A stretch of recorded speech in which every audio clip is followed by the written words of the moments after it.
Sorry I'm a couple minutes late.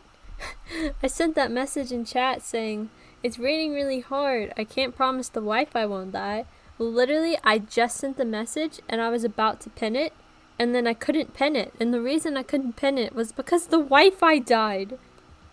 Yeah. But the Wi-Fi is back up. I cannot promise it'll stay up. It seems to have calmed down significantly. Like, bro, it's like drizzling, whereas like it was coming down like a freaking hurricane a second ago. But yeah, I'm sorry I'm a bit late. Shoot. Let me type the message again. So y'all have chatted. Hello everyone. Hi, sorry for being late. Hi.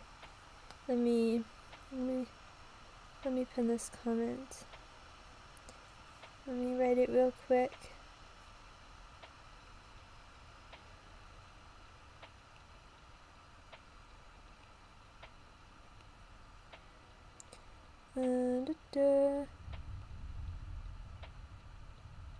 Okay, just a warning. And now I can pin it. That was just so weird. I literally wrote in chat, the Wi-Fi might die, and then it died like the moment after I sent it. Absolutely crazy to me, bro. That's freaking crazy.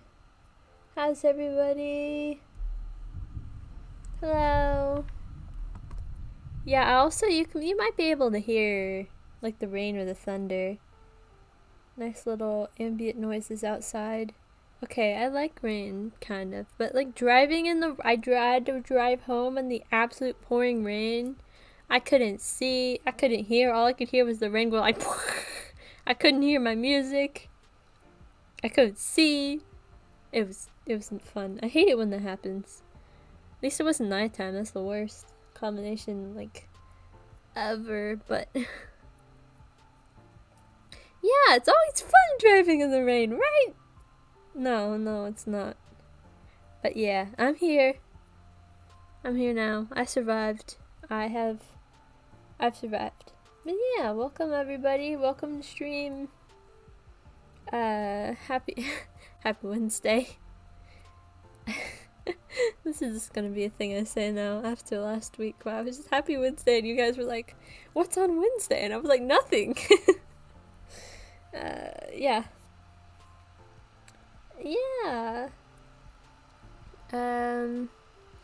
The computer's being loud. I'm so sorry. I can't think. Bro. The weather has been crazy. Like, absolutely bizarre. The other day, like 2 days ago, I went to class, right? And it was so freaking hot. It was crazy. It hasn't been that hot in a while. And like, it's that hot regularly during the summer, but you know, not normally. And then the day after that, I was like, well, I don't need to bring a jacket because it's going to be hot. But then it was cold, and it's been very windy. It's cold. Like, not bad, but like, I needed a jacket because like it was cold inside. But I didn't have one. And today I brought one. And I didn't really use it. It was hot again. But now it's rained. It's like literally cold in my room right now. I bet it's cold again.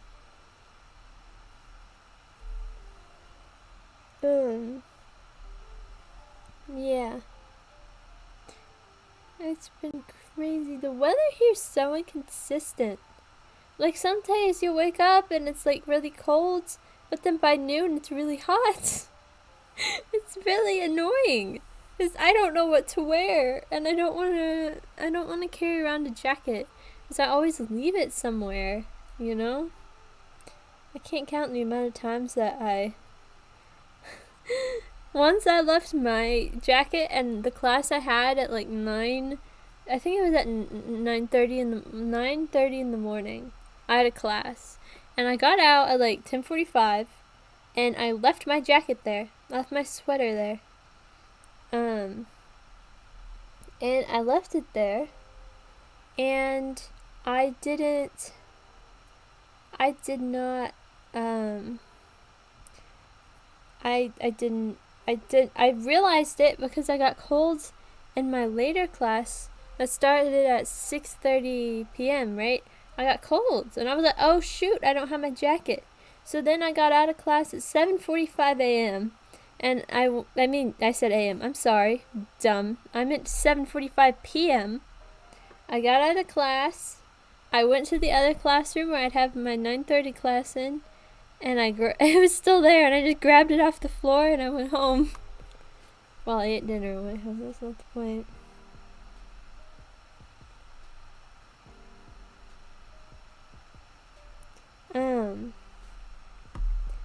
Yeah, it's basically, I don't know why I'm telling you about my jacket, but, yeah, totally not bro,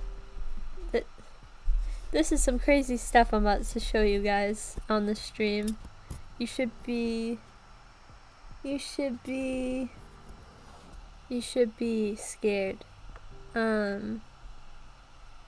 Yeah, you should be not scared. You should be concerned. If you looked at the thumbnail, that's basically, yeah. The thumbnail pretty much sums it up. You're back, welcome back.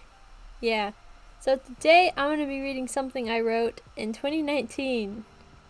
How old was I in 2019? I'm not going to tell you exactly, but I was not a child, I'll tell you that. I was in high school. Like, I was a teenager, I was in high school. And I was not dumb. I don't know why I wrote this. And like, the thing is, I haven't read it in forever. So like, you're gonna get a reaction, you know, out of me. And like, I'm going to be like, whoa, or like, or like, wow, like, you know, happily. I wouldn't be surprised if like the lore of the character is really concerning, but like the actual story is good. Like, I wouldn't be surprised. But I haven't read it. Here's the thing.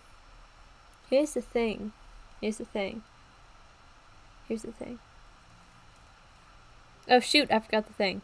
Oh crap. Oh, I remember. Here's the thing. I actually finished this book. That's the craziest part about it. I've started a million projects.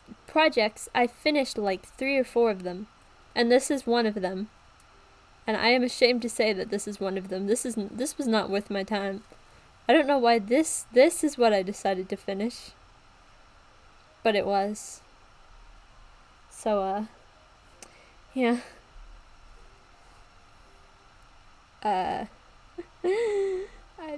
Me in 2019, I was something else, let me tell you. I was something else. I feel like every year I look back at the previous year and I'm like, bro, I'm a completely different person. Like, I look at me last year, I'm like, bro, I was a completely different person. I have changed so much since the start of last year. It's absolutely insane to me how much I've changed in the span of 1 year. And that's the same, like, the difference between 2021 me and 2022 me is also crazy. And definitely the difference between 2021 me and 2022. It's just, 2020. I'm getting all confused. The point is,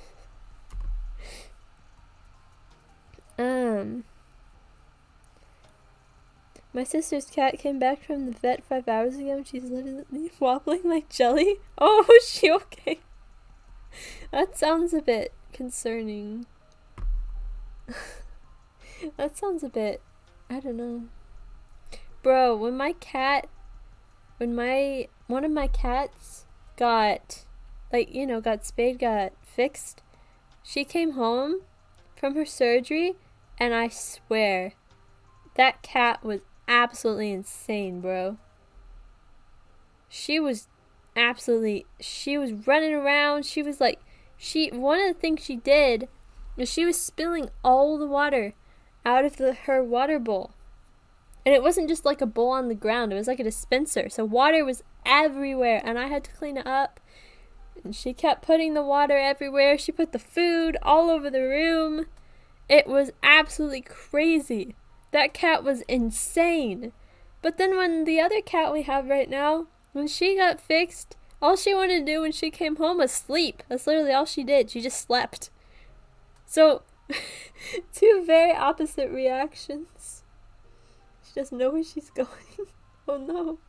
Two very opposite reactions of my cat, where one of them just went crazy and the other one was like, I'm asleep now. Crazy, bro.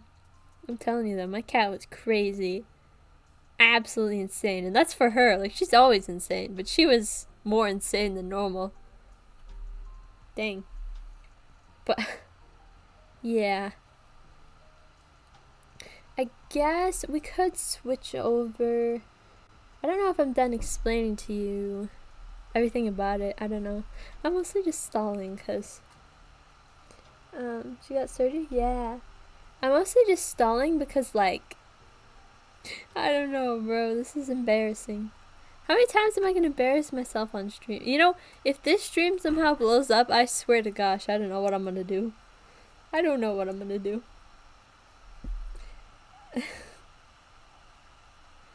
But yeah, we're gonna be reading a book I wrote. I don't know how long it is. Let me check. I have it pulled up over here. Let's see, how long is it? Is it gonna tell me quickly? No, wait, not my account. Okay, I don't think it's gonna tell me quickly. It has 20 chapters. Dang, so 20 chapters. That's a full-size book right there. I don't know how many pages it is, but it's got 20 chapters in there. Probably not too short. I don't know if we'll get through all of it. I don't know.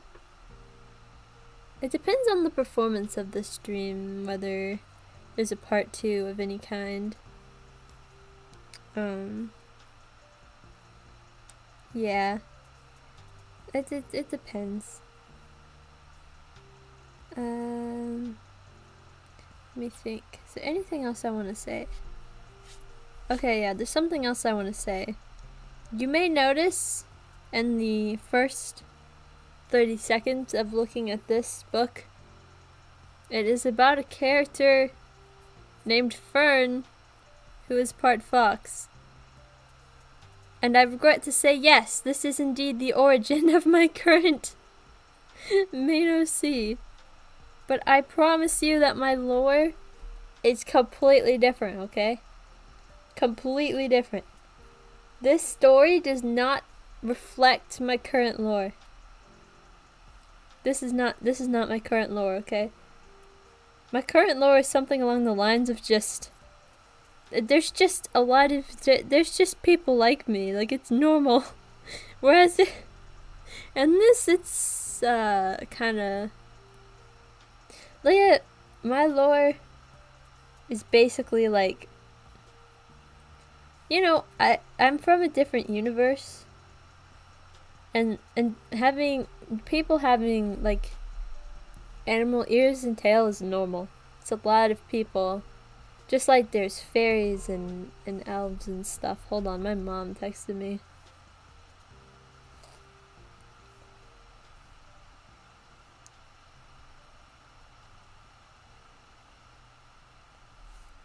Okay.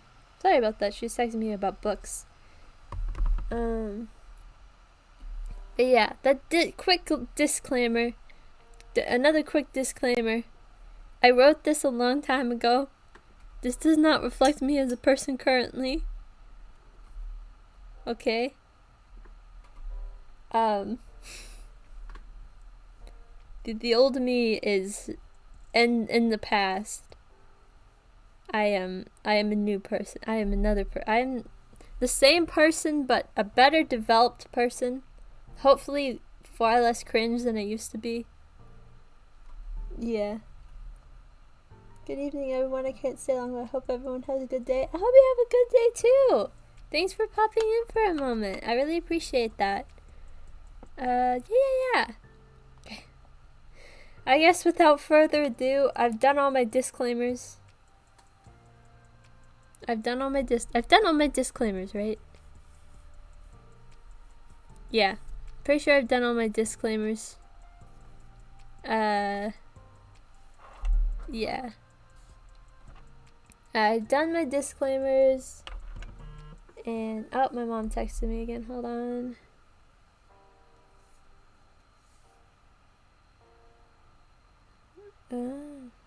Okay. Bing, bing, bing. I play this background music and I always want to sing along to it. Meow? No, but earlier today... Okay, I'm still stalling. I just wanted to say this. Earlier today, like literally right before I came home, I was listening to music in my ears while I was going back to my car. And this is the reason I don't like listening to music, like when I'm walking somewhere. It feels like you're in a freaking musical. You know what I'm talking about? You're going somewhere and you're just playing music, and it feels like you're in a freaking musical. And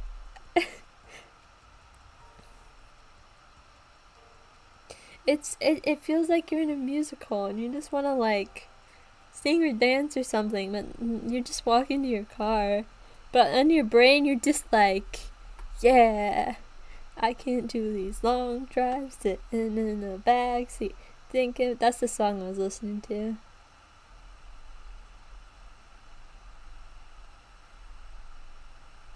I'm texting my mom.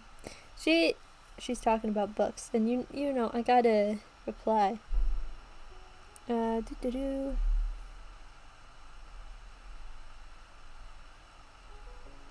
Beam, beam. Okay, I'm back. Beam, beam, beam, beam, beam, beam. Okay. Anyway, I guess we're gonna switch scenes. Yeah. So, without further ado, let's switch scenes, and I'm going to read an old book I wrote. This is the right thing, right? Hold on, let me make sure everything... Okay, there we go. Yeah, I used to put... Oh, I just hit the desk. I'm so sorry, that probably hurt your ears. Don't become a mechanic, it sucks. Yeah, I don't know. It doesn't sound like my kind of job.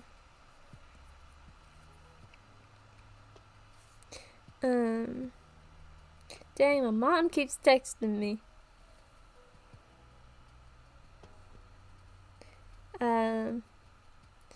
Yeah, I do put my real name. I should honestly come up with a pen name. At first I didn't have a reason to, but now I feel like if I wrote something, I have more of a following online, you know, than I don't have a following IRL. I just have a few friends that might buy the book and not read it.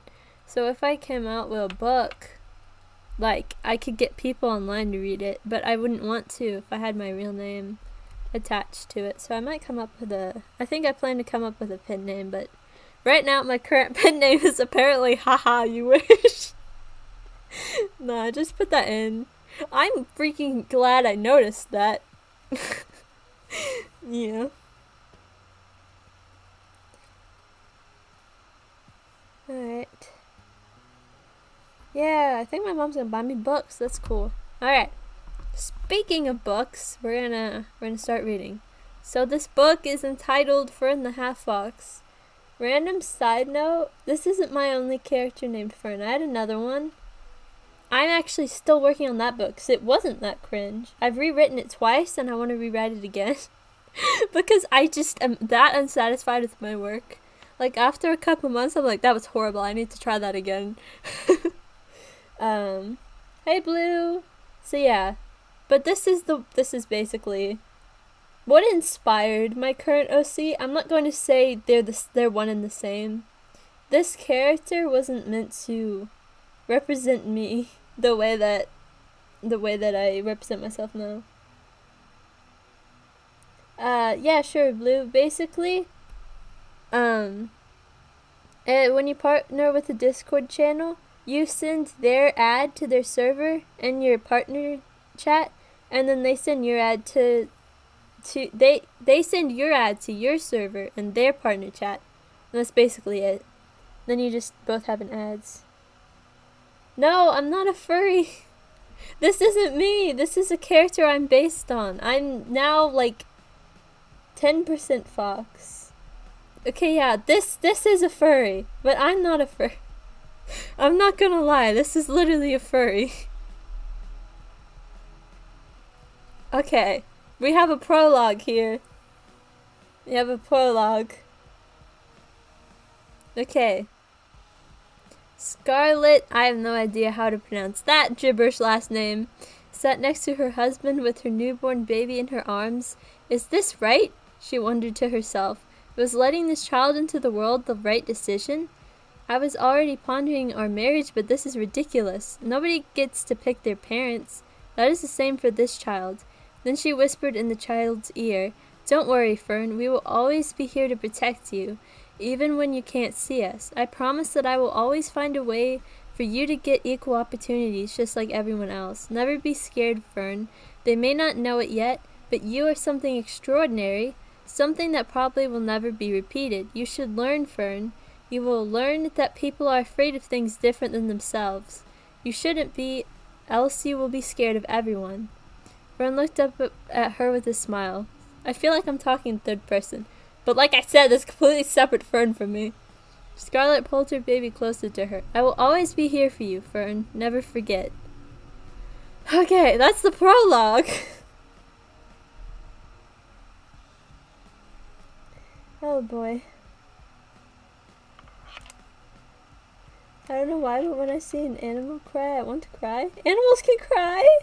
No, I didn't even know they could cry. Hello, welcome to chat. Chapter 1, Dark Secrets. That sounds like a really angsty chapter title. Okay, so this book is written in first person.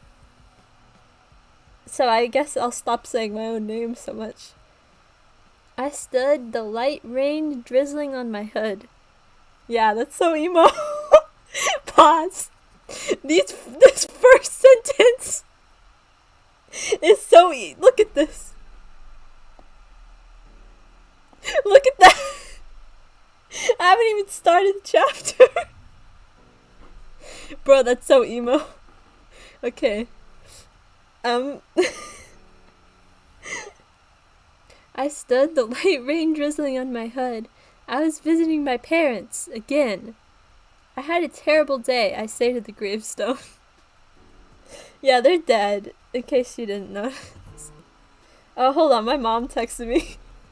Me reading. Oh yeah, my parents are dead. Oh wait, my mom texted me. Da da.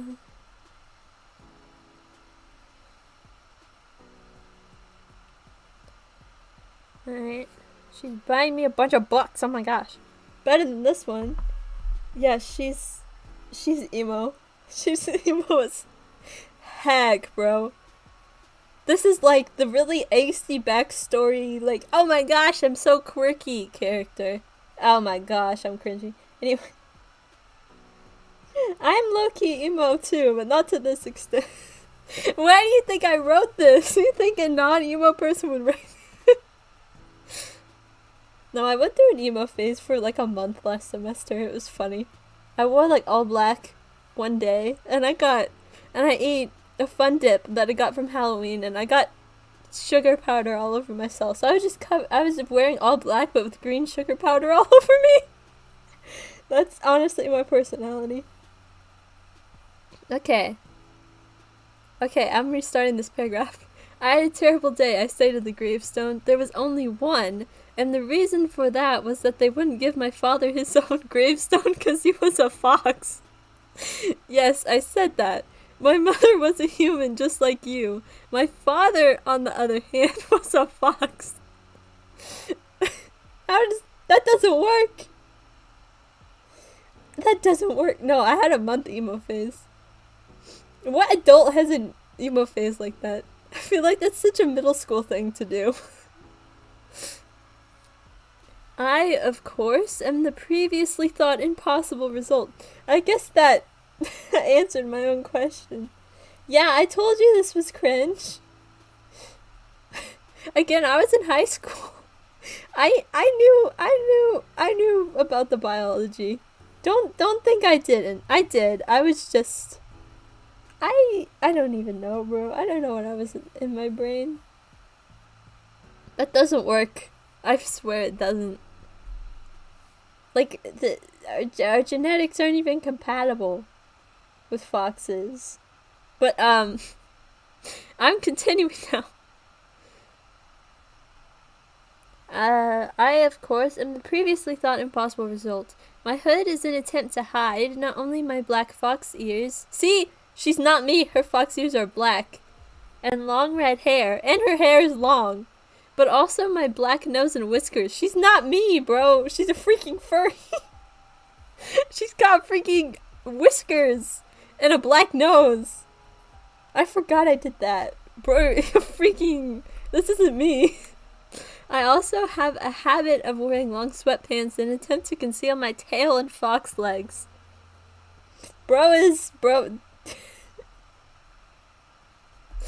Dang. She's much more fox than me, guys. Much more. You wanted to protect me, I say to what is left of them after the fire. Yeah, there's a fire, guys, in case you were wondering. Hide me from the rest of the world until you thought I was old enough. Yet you wanted to protect me from the percussions. Persecution, I think. Percussion. Percussion. I know, Blue, but I'm not one. I don't want to. I don't want to, I'm not trying to offend, but I'm not one. That's what I'm saying. I just... Okay. So, you have furry... Percussion.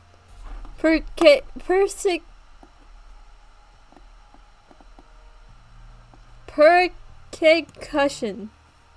Percussion.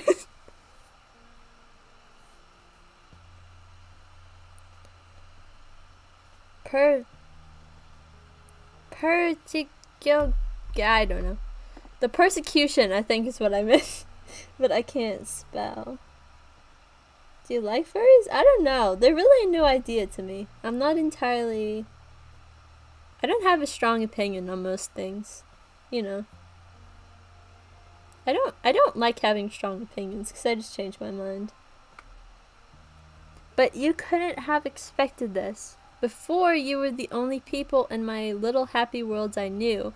Now I'm so alone, but I'm too afraid to feel the way I did when you left. In fact, I still haven't gotten over it. I paused to try and keep myself from crying. And not only this, but the only thing you ever taught me was hide. That's the only life I've ever known. I am alone, but scared to make friends. I'm tired of hiding, but scared of who might find me. I miss you so much, I say, almost crying. The rain is pouring hard now, and I decide that it's time to go home. Plus, I should probably get some sleep before I have to be at work. Oh my gosh, bro, that's so angsty. And why is that so relatable? No, but that literally sounds like me. Am I telling the future of myself? Like, guys, okay, you ready? I'm gonna be open for a sec. I was really sheltered growing up, you know, I was homeschooled all my life. But the last couple years, when I've started learning about the world, it's been rough. It has. Why did I freaking tell the future writing this? That's scary. No. That's scary. I was like telling my own future, but with more angst.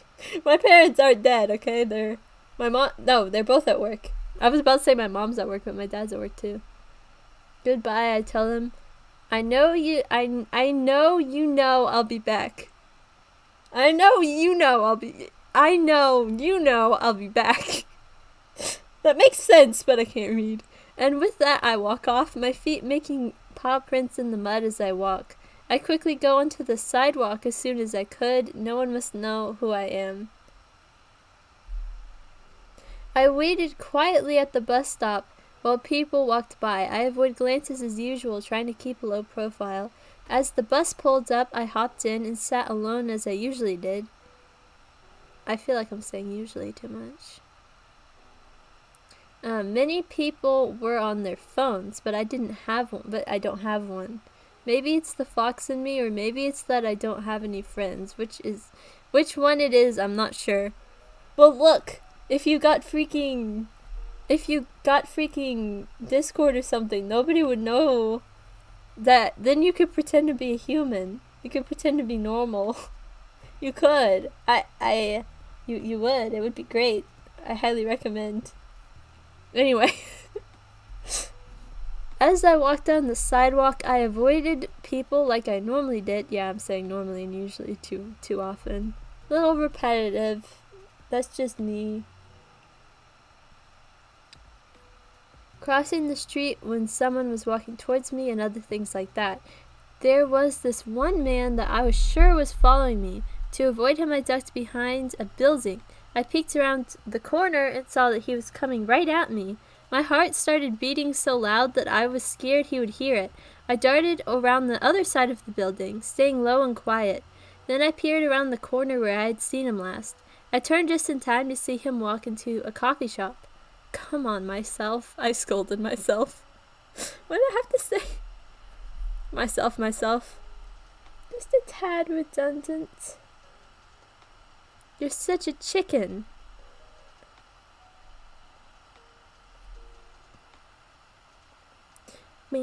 I was talking to the character in the book.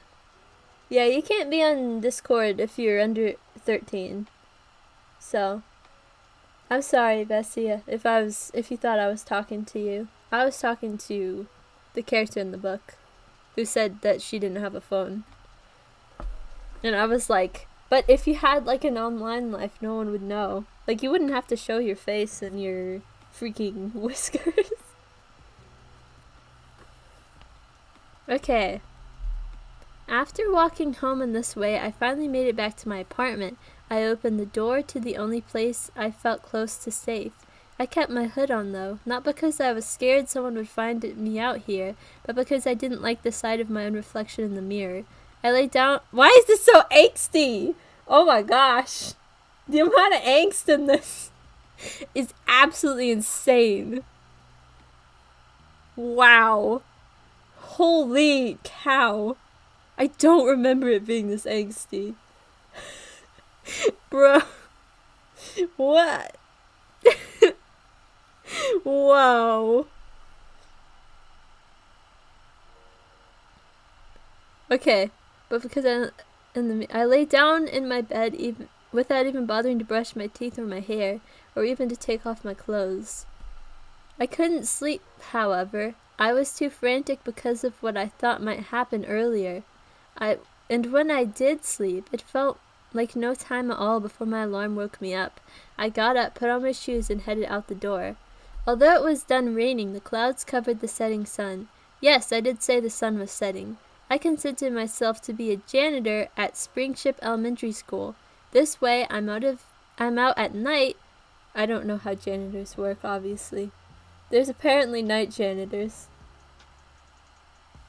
There's apparently night janitors. I don't know how it works. I have no idea how janitors work, but she's a night janitor for some reason. Of all the jobs. This way I'm out at night where fewer people see me, and I'm practically alone while I work. I ride the bus to the school in the same way I already described to you. I walked into the dark elementary school and opened the door to the janitor's closet. I'm cleaning up someone's bag of crushed goldfish when ooh, goldfish. I just had those for lunch. Stop thinking about food. Jeez. When I catch my name out of the corner of my eye, I drop what I'm doing and walk over there. There's a shredded piece of school paper on the floor, and I can see my name on many of the pieces. I attempt to piece, not price. I attempt to piece them back together to read what they say.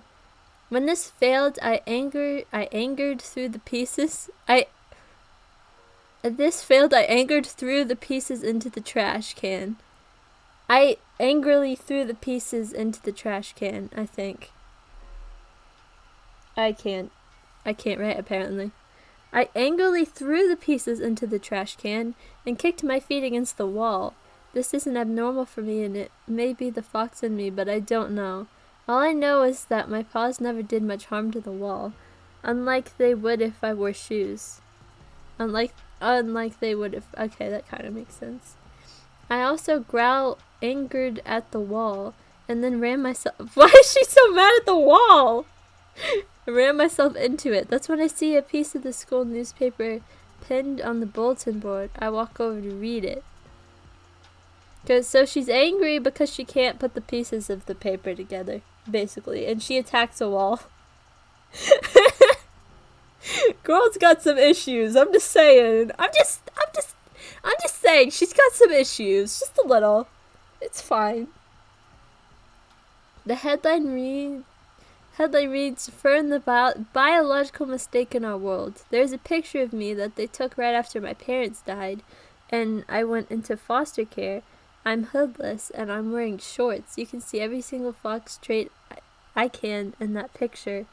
I was only 14. I hadn't yet imagined what life would be like if I was found. The article goes on saying more things like this, and calling my mom a liar who tried to trick people into thinking my father lived her. I think it meant loved.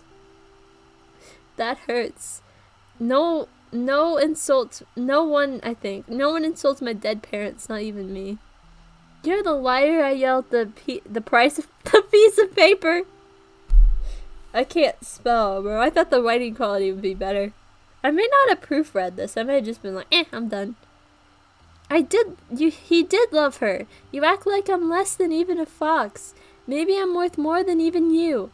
I don't get to pick who I'm born to. I would give anything to be a normal person. I hate you. I wanted to rip the paper, but it was hard enough to get this job. I don't think I want to go back to being unemployed. Because you would get unemployed for ripping a piece of paper you found on a bulletin board.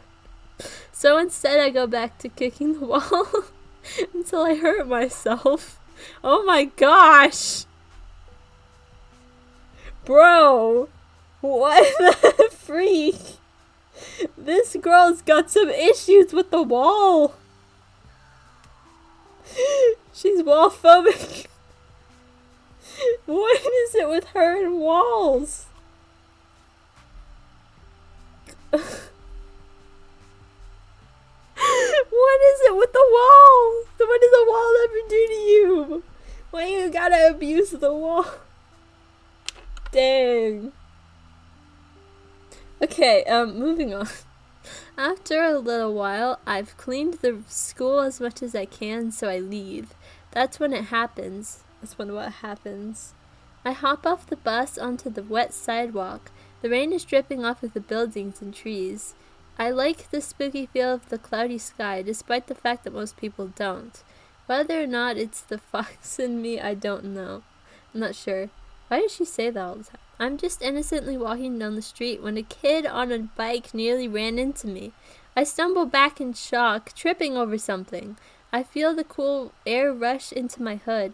I feel it in my ears and whiskers. I give a frightened yelp and stumble to the ground. I attempt to get up and run, but the kid pursues me. "Are you okay?" he asked me, trying to grab my arm. I hide my face from him. "I'm so sorry. I just need to hear if you're all right." I looked at him.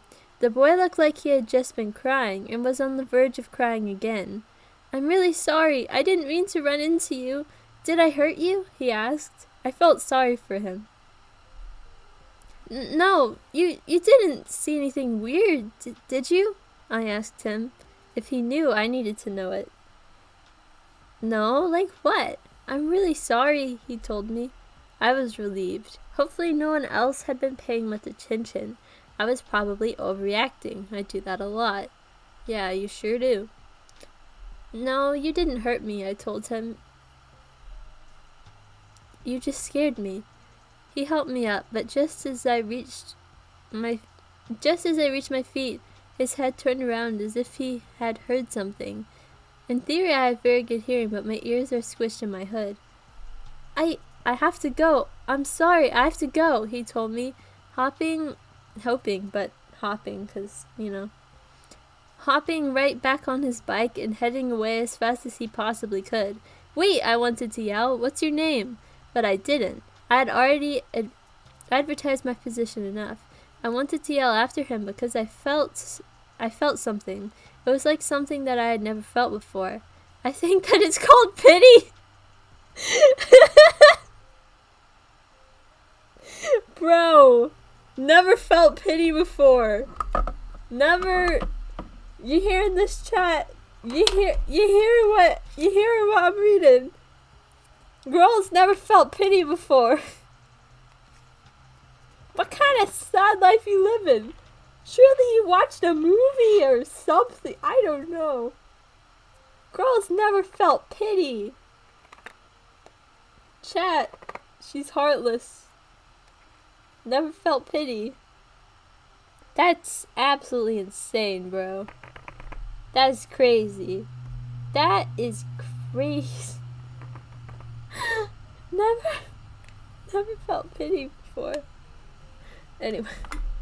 Bro, this book is insane, I swear.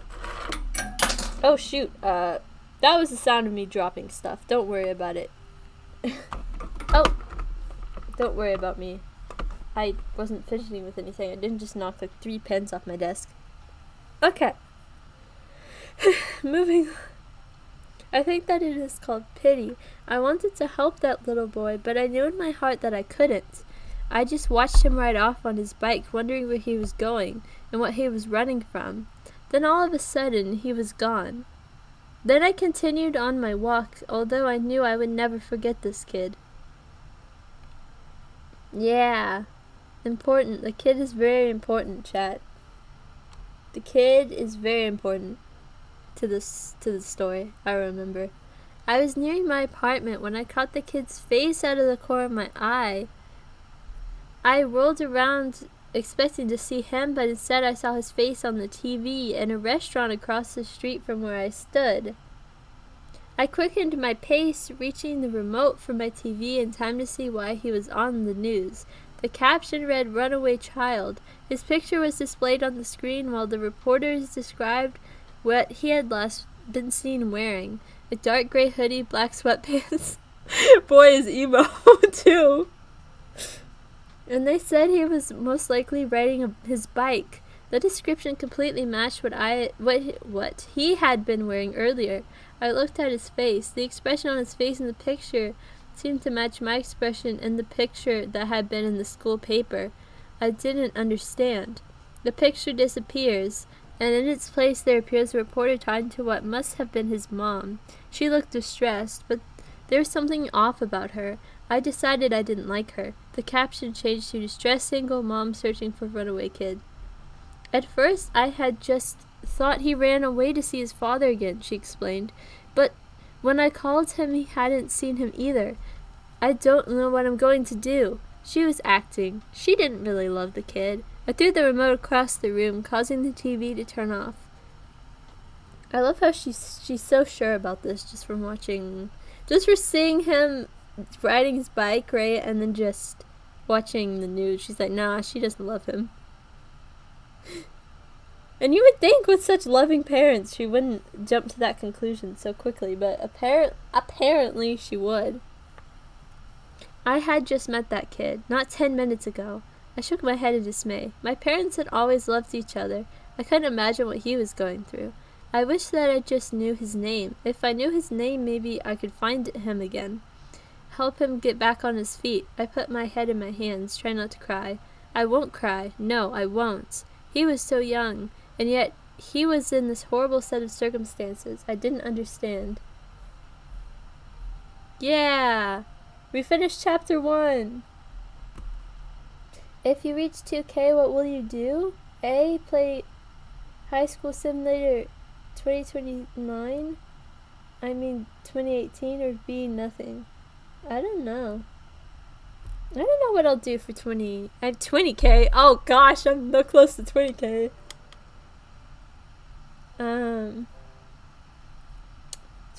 2K. I don't know what I'll do when I hit 20K. I don't think I will hit 20K. But at 2K, I don't know what I'm gonna do. I might have the computer by then. But I don't know. It depends on whether or not I have the computer. I'm hoping to get it soon. I know I keep saying that, but every time I say it, it's closer. It's like one of those signs they put that says coming soon. At first it means it's coming in months.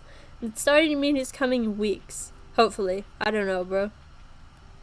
Anyway, I'm going to resume this reading. We're going to read Chapter 2, which is entitled The Half of the Misunderstood,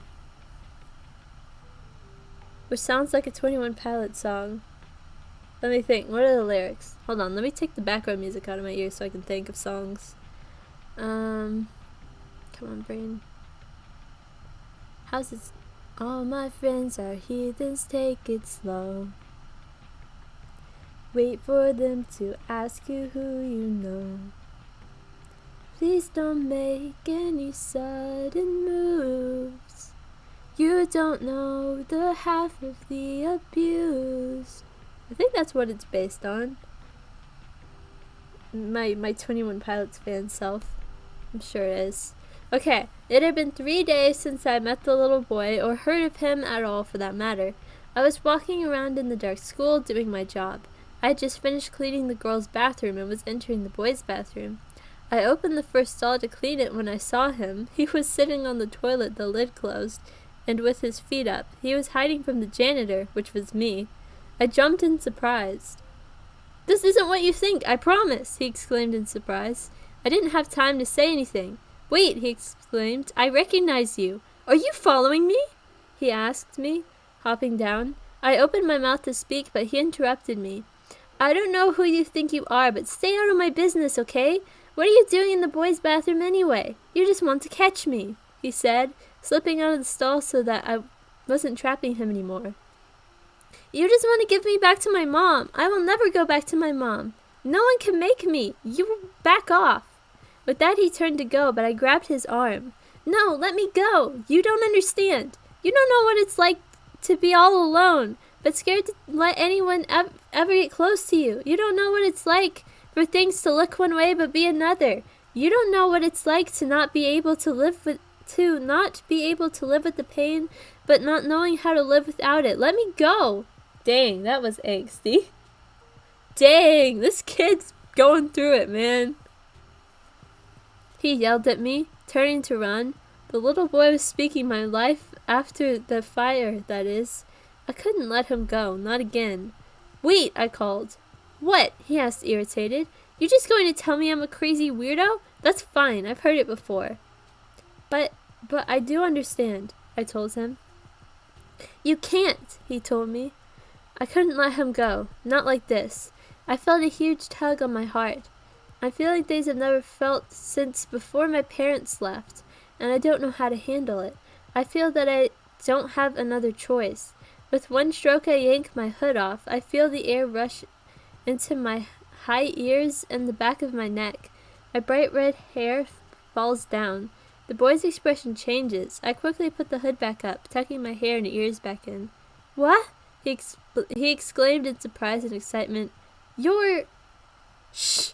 I exclaimed in a loud whisper. "Be quiet, no one can know I'm here." "I can't believe it," he exclaimed in a loud whisper. "I'm literally your biggest fan." She has fans? She has fans, guys. I have fans. No, this isn't me. This is somebody else. She's got fans, everybody. She has fans, apparently. And he is one of them. I was confused. "I have fans?" I asked. "No, just me," he said. "Wow," I breathed. I had never had any idea that I was impacting people, even if it was only one person. Bro, she got fans.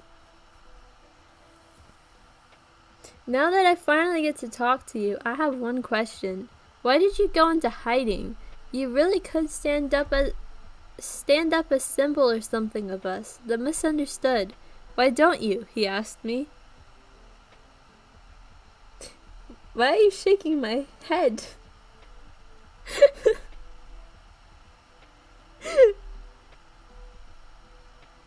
Now that I finally get to talk to you, I have one question. Why did you go into hiding? Oh wait, I already read that. You can stand as a symbol. It's complicated, I admitted. I was never taught to stand up for myself. I was only ever taught to hide. I now realize that there isn't much I can do for this kid. Nothing at all if I can't even help myself. Oh, he said, obviously disappointed. I have work, though. Do you want to help me? I asked him, knowing that we could still talk while we work. Oh, sure. What do you want me to do? He asked. You're bored? Well, listen to me streaming. That's why I'm streaming, to entertain you, and I'm attempting. Let me see here. Me and the kid cleaned up the boys' room, then moved on to the classrooms. I learned that his name is Fred. Bro, Fred looks suspiciously like FERN. Fred looks suspiciously like FERN. They both start with F and have 4 letters.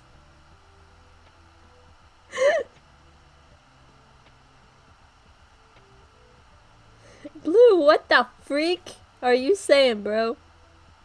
Jail's a place I'm not going for nobody. I ain't going into jail for nobody. Maybe not nobody. I want to go there for you, that's for darn sure. Bro, but his name looks suspiciously like FERN. And you know who else? You know who else's name? I realized this recently. You know who else's name has 4 letters and starts with F? Fang.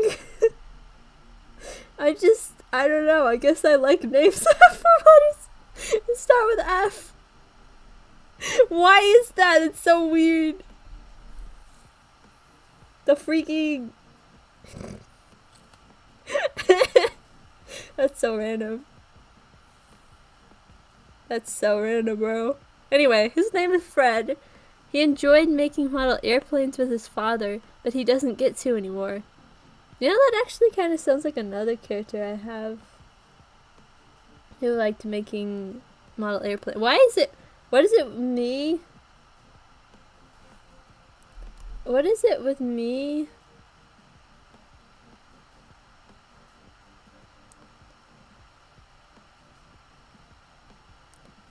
And making my young boy characters like making model airplanes. I don't know.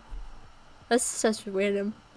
I'm just seeing so many themes here of stuff I did later. But he doesn't get to anymore. He did most of the talking. The more he talked to me, the more he reminded me of myself. By the time we were done, I was scared and glad at the same time, because I got the feeling that I wouldn't be all alone anymore. It was good to see you again, Fred told me. I hope to cross your path again sometime soon. Where have you been staying? I asked him. I'm not really sure. I've been staying in the park, but it was freezing last night. I was going to try to stay here. It just so happened that you were the janitor. He smiled just a little bit, but it faded quickly. That's more than I've managed since the fire, though. Dang, hasn't smiled since the fire. That's terrible, I told him. Hasn't smiled since the fire, dang.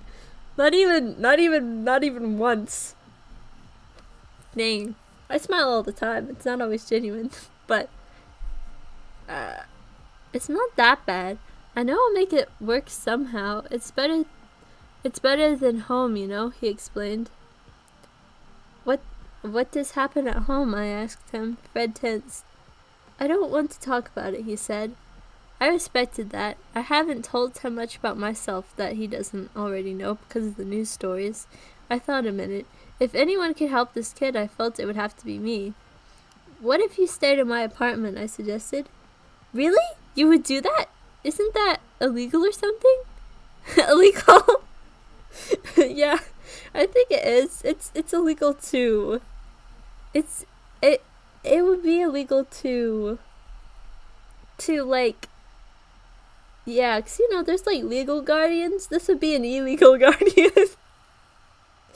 This would be, you know, there's legal guardians and there's illegal guardians. This is the illegal guardians. I would do it to help you, I told him. With those words I realized something. I was letting him get close to me. What if I lost him? What if he leaves me? I checked myself. But he was so excited and I had already said it. I couldn't say no now. Alright. Thank you so much, Fred said, giving me a big hug. I cautiously hugged him back. That's how Fred came home with me. I only had the one bed, so I made him a bed on the couch. I got scared when I read the first part of that. Not gonna lie. I was like, wait. Okay. I made him a bed on the couch. He asked me why I slept with my hood on. I simply told him the truth. He seemed surprised. I always thought you looked pretty, he told me. I tried to smile, but I couldn't. Thanks, was my only reply. That night I couldn't sleep as usual, and I couldn't help checking on Fred in the middle of the night. He was awake. I tried to sneak out, but he saw me. You can't sleep either? He asked. I shook my head. He seemed to understand. I can never sleep, he sighed. Me neither, I replied. I stood in silence for a moment. She slept a whole night in the other chapter. You know, when I was your age, I used to read to help me go to sleep, I suggested. Really? He asked. I nodded. There was another moment of silence. This was a result of the fact that neither of us were very good at getting close to people. We were both alone, but didn't know how to change that. What time is it? He asked me. I squinted at the clock in the dark. I could see it. Whether or not it's a fox of me, I don't know. It says that too often. It's 3:30, I answered. Oh, look, my bedtime. I'm just kidding. That's not my bedtime. But sometimes it is. Accidentally. I never go, I'm gonna stay up till 3:30. No, that doesn't happen. Normally I'll stay up till 2:30 and then somehow it's 3:30. I don't know how it happens, bro. I'm going to try to sleep again now, he said. Okay, that's fine, I said. Just call me if you need anything, okay? Well, thanks for the advice, he said. Yeah. I replied, leaving the room. I lay back down in bed. After talking to him, I actually fell asleep. Alright. There we go. Chapter 2 is done. Now on to chapter 3. It's been an hour. Excuse me. It's been an hour we've been streaming. But I haven't been reading the whole time. Let me see here. I woke up the next morning to the alarm Fred set. I usually didn't wake up this early, but he had to get to school. I went into the living room to make sure he was awake. He was sound asleep. He looked so peaceful. I wanted to leave him there, but I knew he had to get up. Hey, I said, gently shaking him. He just rolled over. Come on, Fred, you have to get up, I repeated. He sat up. I'm glad to see you got some sleep, I told him. He nodded. Okay, he said. Do you have any breakfast? Just refrigerated bagels, I said. He hinted a smile. I like bagels, he said. Do you have a toaster? No, just a microwave. Why do you have a microwave but not a toaster? They came with the apartment, I answered. Oh. Why do you have a microwave and not a toaster? I feel like that's not uncommon. Toasters are kind of useless, but for like a few things. When's the last time I used a toaster? Probably to make toast. What else would I use it for besides toast or a bagel? Nothing. It's a toaster! I'll go get one for you. You get ready for school, I said, going into the kitchen. Is this really happening? Do I really have a little runaway boy living in my house with me? Am I really feeding him a cold bagel? Am I really getting him ready to go to school? This is something that I never thought I'd do. Hey, Fred, I asked him when he came to the table. Yeah, he answered, sitting down to eat his bagel. Why are you going to school even after you ran away? I asked him. Fred tensed. I didn't like seeing him like that. You don't have to answer. Because I didn't run away from what kids normal want to. I'm not tired of chores or responsibilities. I'm not tired of school or homework. I just wanted to get away from home, he explained. But what about your teachers? I asked. Don't they know who you are? I don't let them know. If they knew my name or face, they would already know too much about me, he explained. That hit home hard. I completely relate to that, was all I could say. After breakfast, Fred went to get on the bus. I was alone again. I went back to bed since I didn't have to get back up until after he came back. Why are you punching me? What are you doing to me, Blue?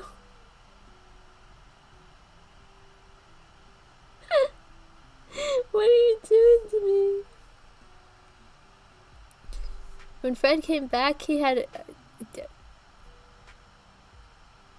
Hey, what? Hold on. Pause.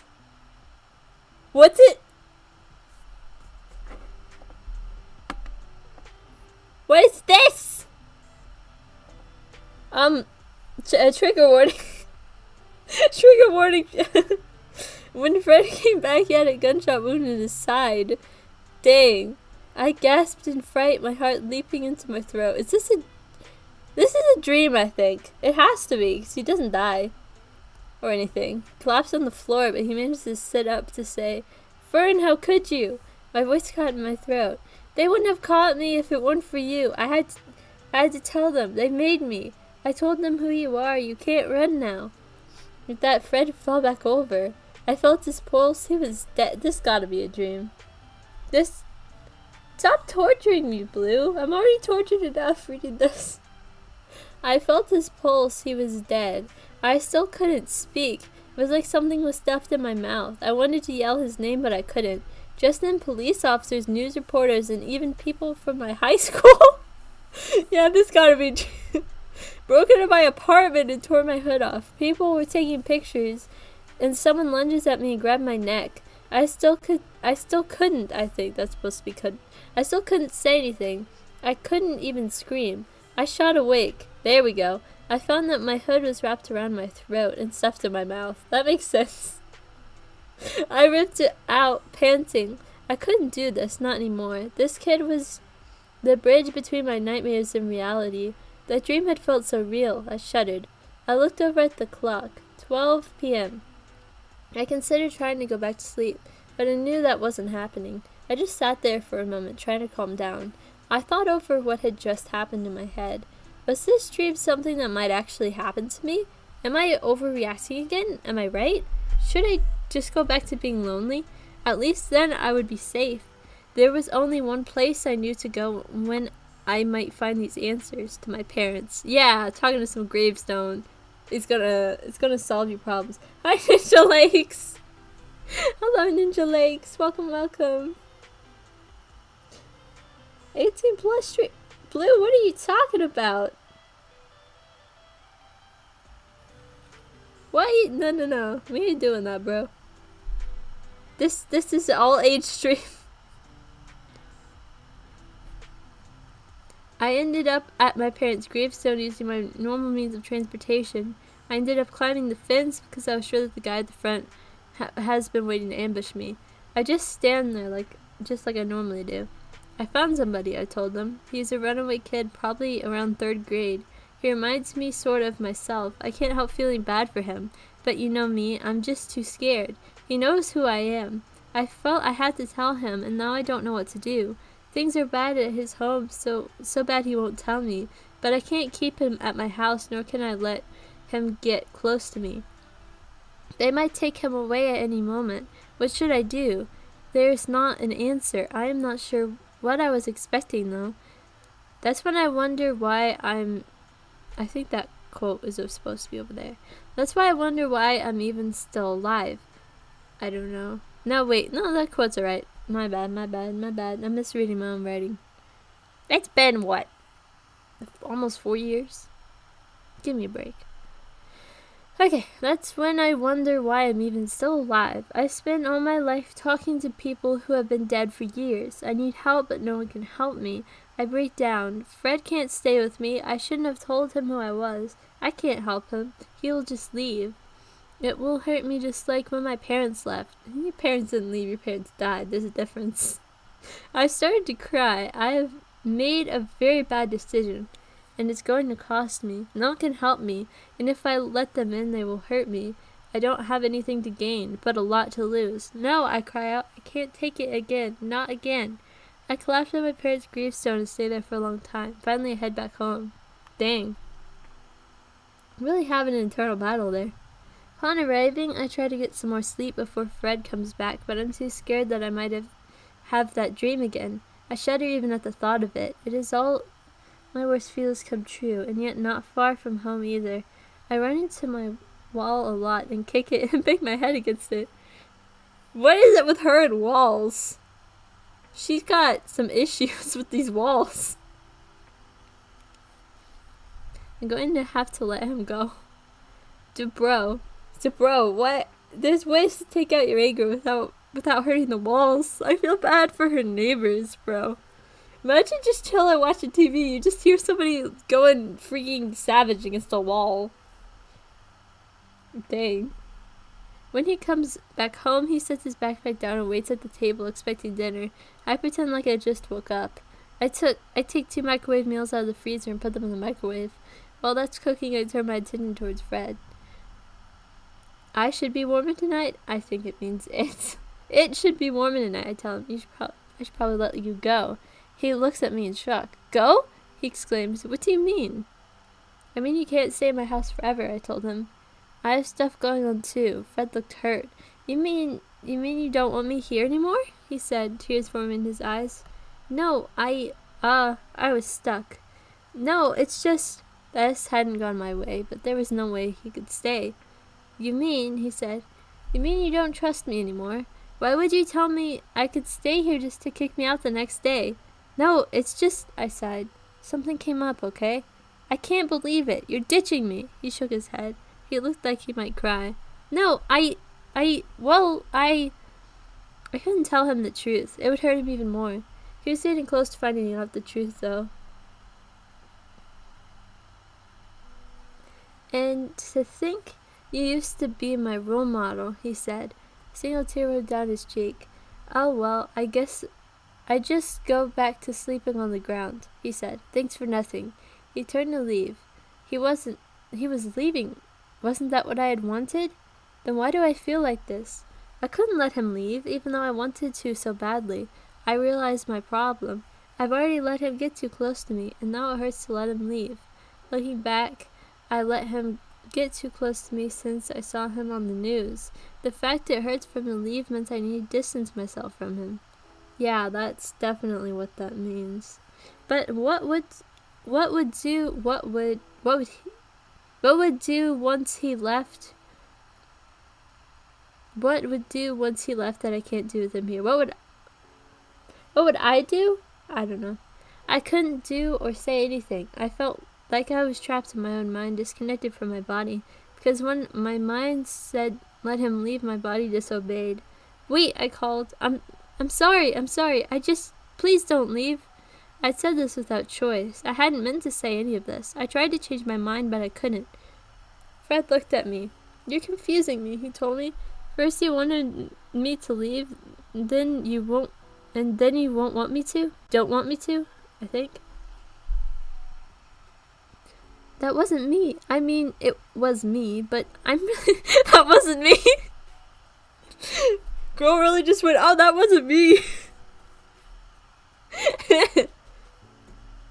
That wasn't me. Well, it was me, but I'm really sorry, I said, catching up to him. What did I mean by that wasn't me? That was me, and this isn't. Am I saying that who I am, my conscience isn't me? What the heck is this paragraph? I don't even know. That wasn't me, but that wasn't me. That wasn't me. It was all you, girl. It was all you. I don't know what's going on, but that was all you. 100% you. I'm sorry. Fred looked extremely confused. I don't blame him. I'm confused too. I cannot spell, obviously. Okay, I guess, he said. And as I really looked at him, I realized he was shaking. He came back into the apartment. He set his backpack down and sat on the couch. I followed him. You okay? I asked him, coming back in control of myself again. I'm sorry, Fred said. For a minute, I thought, he shuddered. Don't worry about it, he told me. Then it clicked in my brain. He's like me. What would I have done if this had been the other way around? My thoughts swirl around me. I'm not sure what I feel, but I know what I think. I think this kid is turning me into someone else, which I'm not too happy about. I had to leave him there, however, because I had to go to work. I did write this. Yeah, I wrote this in 2019. Yeah, we finished chapter 3. I wrote this in 2019. And yeah. That's all I gotta say. It was 2019, okay? That was a year. This is a different year. This is almost 4 years after I wrote this. I think this was written in November. The file was started November 2019.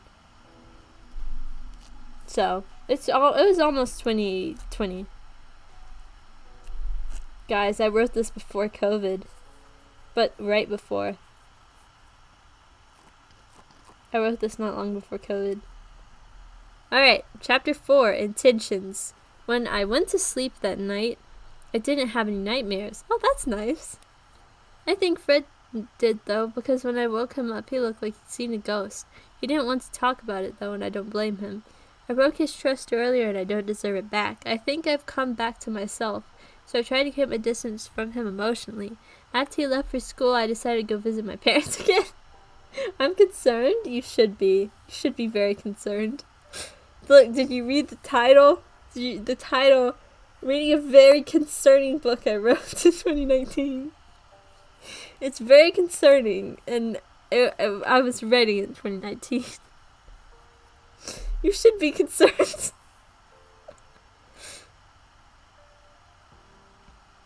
I promise my current writing is nothing like this. I write scripts. I write scripts on Fridays, so y'all know my current writing.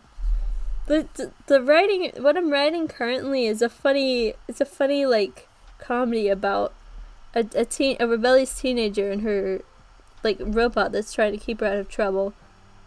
Like, that's what I write now. I recently wrote like a short little like romantic short story and posted on Wattpad. I know it's on Wattpad. It's not like Wattpad. It's not. I just posted it on there because I don't know. That's a good place to post stuff. That's like other people could read. I promise I don't write like this anymore. I can't even spell in this book, I swear. Okay, where was I? I didn't want to talk though, and I don't. Okay. After he left for school, I decided to go visit my parents again. I would talk to a friend, but I don't have one, and they're the only people I know. Well, that was the case before I met Fred. On the bus, some kid and their dad sat on the seat behind me. "Where's Mom?" the kid asked, and from her voice I could tell it was a girl. Oh, I remember this part suddenly. The dad sighed. I don't like where this was going, and I tried not to listen, but I didn't have a choice. "We're going to go see her," her dad said carefully. "Why are we on the bus?" she asked. Her dad sighed, depressing. "What's wrong, Daddy?" she asked sympathetically. I couldn't listen, but I didn't have a choice. "Mom was in a car crash," he told her. "We're going to go see her in the hospital." Is she okay?" the little girl asked. "Not the car crash." Bro, there needs to be a trigger warning on the stream. I'm sorry, guys. Car crash hits differently for me now, man. You gotta go back to work, have fun. Oh, thank you. Good luck at work. Bro, trigger warning, I'm sorry. Her dad's sigh was all I needed, but he said, "They don't think she's going to make it." The kid went silent. I buried my head in my knees. I don't like what I'm hearing about this kid's parents dying. I relate too much. I got off the next bus stop, even though my stop was a little ways away. I didn't want to listen to the conversation between the girl and her dad anymore. While I'm walking to see my parents, I see a family walking out of an ice cream shop. They're laughing and fondly nudging each other. They don't know how lucky they are. That's really interesting what I did there. I had like a little... That's interesting what I did there. I had like a little comparison there. That's interesting. That's interesting. See, I am thinking in my writing. I am. I promise I am, actually. I don't know. I don't know why that would make this any better. After a short walk, I arrive at my parents' resting place. I realized that I've been avoiding strangers a lot less than normal. I walk over to my parents, and while I do see A woman placed flowers next to a beautifully decorated gravestone. I can tell that she, like me, comes here a lot. I explained to my parents what happened to me. I'm just imagining you're just walking through a cemetery, you know, minding your own business. You just see this emo looking girl just talking to this gravestone. That's crazy, man. I don't know how often that happens. It seems like something that would happen. That's something I would do. I talk to myself and inanimate objects all the time. Who knows? I might try to talk to unalive people. I explained to my parents what happened to me since I saw them. It was weird, I told them. I was like I didn't have any choice. I explained to them the things I saw on the way here just by lifting my head and looking. There are so many other people in the world like me. I realized that. Yeah, you're not that special. None of this, I'm not like other girls crap. No. You're not that special. Plenty of people that are like, you know. I mean, yeah, their parents are both human, but like, think about it. Think about it for a sec. Anyway. But I can't let anyone get close to me. I'm too afraid. I'm afraid that what happened to you will happen to anyone I care about. I mean, think about this, though. The only people she actually knew were her parents. And they died. Like, bro, that would be traumatizing. I can see why she's so traumatized. Got that freaking 2019 OC Hanksy backstory going. This is literally what she is. Like, literally. 2019 FERN was such a mood, bro. Such a mood. Honestly, I'm just a mood, though. I'm a very different mood now.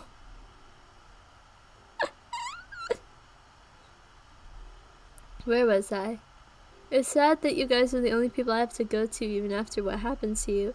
I don't know what I'm supposed to do. I can't let Fred get this close to me, and yet I can't keep him away. It's like I'm fighting against myself. I don't know what to do. I say, almost in tears. Then an overly visual memory comes to my mind. It was after the fire. They had taken Mom to the hospital, but they had left me and Dad behind. I've been in tears, crying my eyes out. Why does it just say she here? It just got an entire line that just says she. Okay, that's interesting. Do you think Mom's going to be okay? I asked Dad in the language he and Mom had made. Yeah, 'cause he's a fox, so they made a language. I don't know, I had this whole lore between them. Where they made a language. I remember this now. He had been lying on the ground, and we both know he wasn't going to make it. Maybe, he had answered weakly. But bro, speaking freaking... Because you know he's a fox. Keep in mind. What will I do if she doesn't? I had asked in despair. What if I'm all alone? What if they find me? I don't know, but I will tell you this. Don't worry. Some people are going to think you're awesome, and more are going to say you're breaking their made-up rules. Made-up rules? I don't know, man. I think it's pretty valid to say that humans should have kids with other humans. I'm just saying. Just throw that out there. Me and your mom didn't get married without a lot of... This word again. Persecutors. It's spelled differently. But that is the way things are. But you know what me and your mom learned? Dad had asked, and I could tell his breath was failing him. What? I'd asked. We learned how to be different. What's the point of living just like everyone else? Don't be afraid even though things will never be the same. Just because you're different than everybody else doesn't mean that you're doing anything wrong. Don't be afraid to be who you are.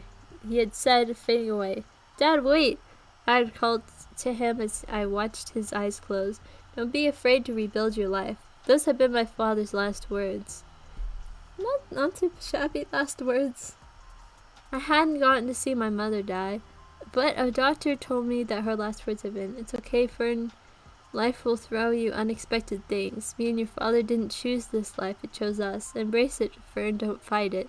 But those memories played vividly in my mind, so that I fell to my knees. I could feel it as if they were there, as if they were here. They would have repeated what they had just said last. One day you'll go out into the world, my mom had told me once. But don't be afraid. People are afraid of things they don't understand, and they probably won't understand you or appreciate you until after you're gone. This doesn't mean you always have to hide, though. One day you can make an impact on the world. One day. I cannot spell. It's really showing. Okay, so there are some serious flashbacks there. Parents dying, you know. Sorry about the content of this book. This is angsty as heck, bro. What was going through my brain? What was going through my brain? You know, the thing is, I would just write all this with such a straight face, like in a public room. Crazy, crazy, crazy, crazy, crazy. Absolutely crazy.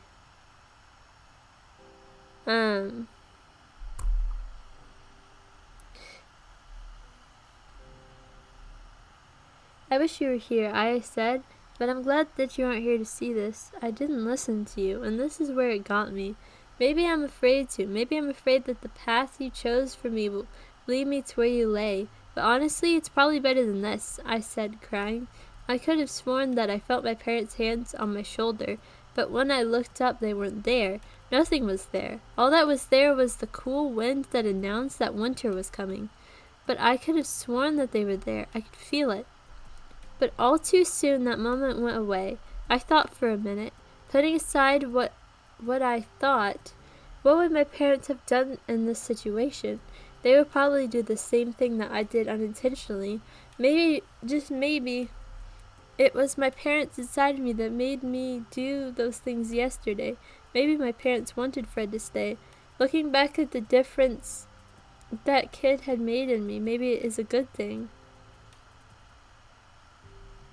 Alright, we're making some progress here.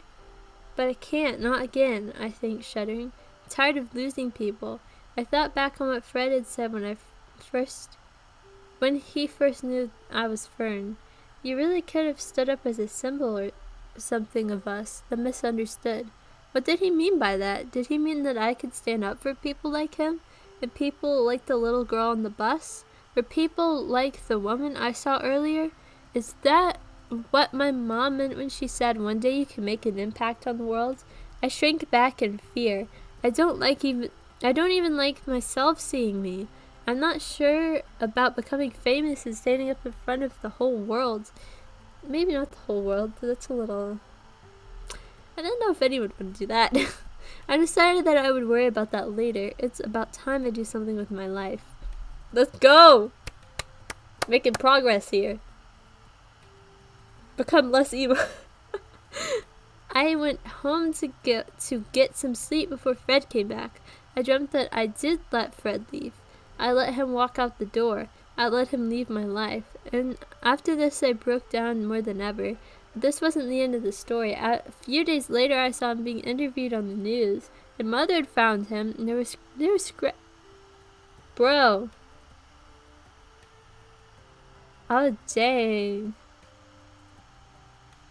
But that wasn't what was bad. He told the whole world that he had seen me. He told the whole world where I lived. He told them I was a shifty and untrustworthy person, and that what people said about me was true. Just then, people breaking into her house again. Someone arrested her. Bro, her dreams always ended people breaking into the house. Dreams always ended people breaking in the house, man. I woke up at the start. I heard the door open and then close back. It was Fred, and he was here. I took a deep breath. It wasn't real. I came over to him. He had his hood up, and he was shaking again. Looking at the clock, I realized that school wasn't out yet. He plopped his backpack on the floor and sat down on the couch with his head in his knees. I didn't say anything for a little while. I had to let him calm down. After a moment, I sat on the couch next to him. It hurt to see him like this. I don't really like caring about other people. It hurts too much. Yeah, it does. Let's be honest. So, I said casually, did they let out school early? Leave me alone, was his reply. This was going to be harder than I had originally thought. I forget sometimes that he's like me. We like being left alone when we really need someone to help us. I gave him another minute. Do you want to talk about it? I asked. No, he said, irritated. I gave him another moment. Do you need to talk about it? I asked, changing my wording a little. He thought for a moment. I don't want to go to school anymore, he said. He told me without looking up. I nodded. Are the kids mean? I asked, giving him a yes or no question. The kids, the teachers, even the principal. The only person who isn't is the night janitor, he said, referring to me at the end. But I'm not sure she knows how to help, else she would have done it already. I agreed. I really don't know how to help. I was quiet for a moment. Did one of the kids hurt you? I asked, thinking back to when I was in high school. Not that Fred is anywhere close to high school, but I was homeschooled when I was younger, and I've been in elementary school. Yeah, homeschooling. I looked up. Fred? Fred's eye was bruised. Punched me in the face, he told me. Oh, Fred, I'm sorry, I told him. Don't like this feeling, but I can't get rid of it. Looking at him, I could tell he was still shaking. It's not your fault, he said, apparently trying not to cry. In fact, if I didn't have you, I wouldn't have anywhere to go. If I didn't have you, I'd have to go back home, he shuddered.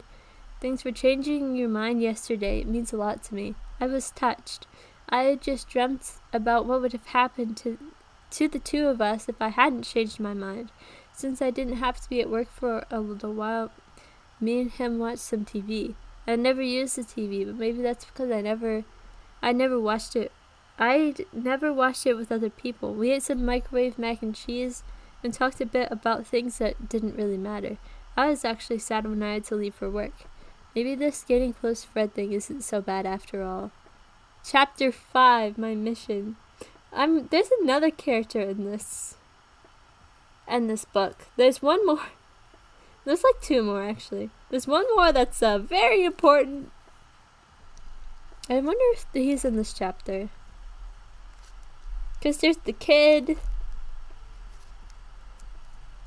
And then, you'll see, chat, you'll see. There's more characters. Okay, let me stretch. Oh boy, all this reading is crazy. Alrighty. Oh, the dog barking. What the dog doing? While I was at work, I thought about Fred. How could I... My mom's texting me again. Give me a minute.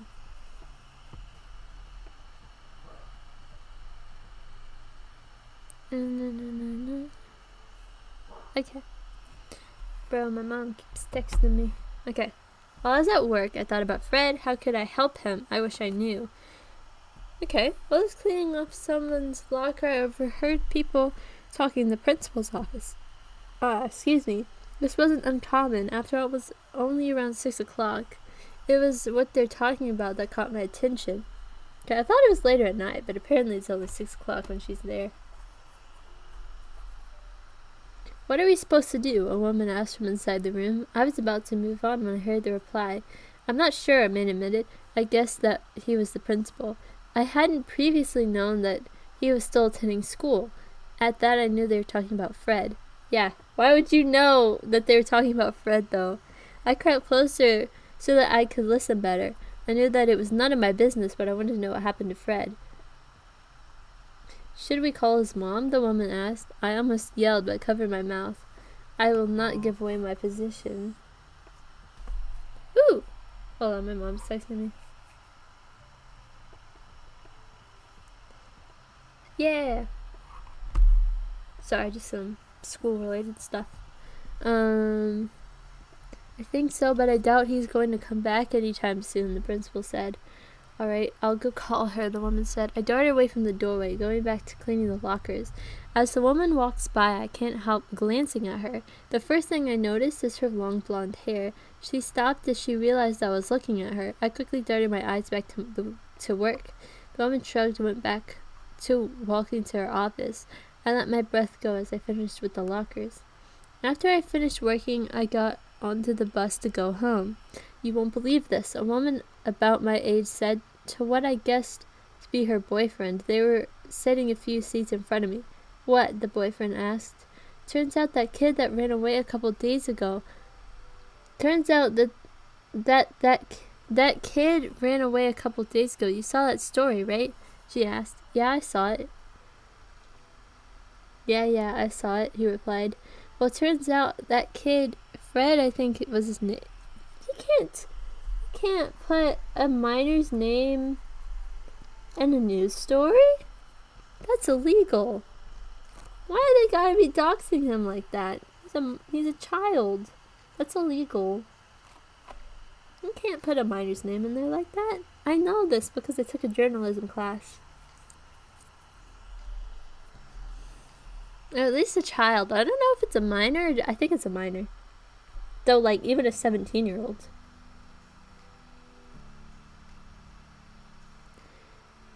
Fred, I think, was his name. He had still been going to school without anyone knowing it, the woman exclaimed. Wow, the boyfriend said. Great, looks like Fred's mom reported to the news already. At least no one knows where I live. However, it looks like Fred is going to have to stay in hiding. They're making a big deal, as if kids don't run away all the time. I'm pretty sure they do. I don't know. I don't pay that much attention to the news, so I don't know.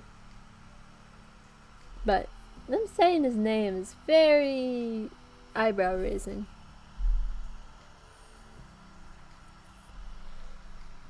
When I got home, Fred was laying down on the couch. He wasn't asleep, though. Hey, I said. He looked up at me. Heard that someone called your mom. You're all over the news now. He nodded. I thought so, he replied. I think it's a good idea for you to stay here tomorrow until we figure out something else, I suggested. Okay, he agreed. I'm going to go to bed now, okay? I said. He nodded, laying back down. I'm just opening the door, and Fred said, Fern? I turned around. Yeah, I replied. I'm scared. When he said this, I knew it was true. I'm scared too, but you know what? What? We're going to figure it out somehow. Really? Yeah, and you know why? No, why? Because you're a very smart kid. Plus, I'm really great at hiding. It's going to be okay, alright? Good night. Good night, Fern, he said, going under his covers. I was into my bed too. I woke up the next morning at around 8 o'clock. At first I was scared that Fred had missed the bus, but then I remembered that he was going to stay home today. I go into the living room to check on Fred. He is asleep, and I decide to leave him like that. I go into the kitchen to get breakfast when I heard Fred in the other room. I hear him sit up quickly. He's probably having a nightmare. He comes into the room as I put the plate at his spot. We don't talk much at breakfast, which is fine with me since I've never been the one to just sit and chat. However, I figured that a conversation might benefit Fred somehow. I can't read. What are we going to do all day since you get to stay here? I asked, suggesting a topic that, although important, isn't really relevant. I don't know, Fred answers half-heartedly. I figured he's thinking about something else. Normally I sleep after he leaves and visit my parents, but I don't think that would interest him at all. He is a kid after all. There is a silence before I'm brave enough to ask, but I've been wanting to ask for one now. When I told you who I was, you said something to me. You asked me why I went into hiding. You said you could really stand up a symbol or something of us, misunderstood. What did you mean exactly? I asked, hoping he would answer me. Hopefully this is closer to what Fred had been thinking about. He was silent for a moment. I mean that you could really stand up for us. You could represent us. You could change the way people looked at us. You could get us. We could get better jobs. we could stop getting bullied at schools. We wouldn't have to hide anymore. That's what he said. Wow, I breathed. Our breath is what it says. But how? He shook his head. You wouldn't like it, Fred said. What do you mean I wouldn't like it? You have to go public, he said. You'd have to talk to them about, well, you know. I shuddered. I did know what he meant. For me to tell him how I felt, I have to tell my side of the story, my side of the accident. Yeah, now that I know you, I know I can't. Yeah, now that I know you, I know that you can't do it. I had thought that you were some kind of superhero or something. I'm sorry, he said. It's fine. In fact, I think it's a great idea. Really? I mean, that would be awesome, but it would be super hard too. She just become some kind of TikTok influencer. That's what she needs to do.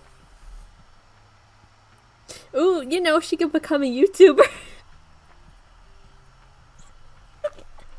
Yeah, for the Eagly, she can make some videos, she can stream, and she can be like, she can make videos with a bunch of characters that are like not human, and she can stream and like, you know. I'm sorry that I just find this hilarious. My own joke. My own joke, chat. My own joke. No, but what I've been doing up to now doesn't mean anything. If I can help, it isn't fair to just hide, you know? I tell him. Really? You do that? I mean, thank you. You're my hero, he says, coming over to me and giving me a hug. I don't have a clue what I just signed up for. But if I can help people like me, him, and that little girl on the bus, then it's totally worth it. Thanks, I say. When's my first assignment, boss? Oh, really? I exclaimed in excitement. Sure, it was your idea, I tell him. I think that this will give him something else to think about. Plus, I could use someone telling me what I'm supposed to be doing. She should become a YouTuber. She should. Or a TikToker. Or, you know, like an influencer. Because then she could influence people. That's what influencers do, right? I don't watch any of them. They influence people? Yeah. Next thing you know, everyone will be walking around with fake fox ears on because it's you can't see me. I'm doing air quotes because it's trendy. I figured that this will give him okay. Aye, Captain, I say to encourage his imagination. He giggled. This is working already, but there's a knot in my throat. What did I just sign up for? Chapter 6. No backing down now. So, Fred says we sit on the couch. First things first. When should you first appear? We thought for a second. Maybe after work, I suggested. On the bus after work or on the sidewalk? He asked. Maybe the sidewalk. There isn't much space in the bus.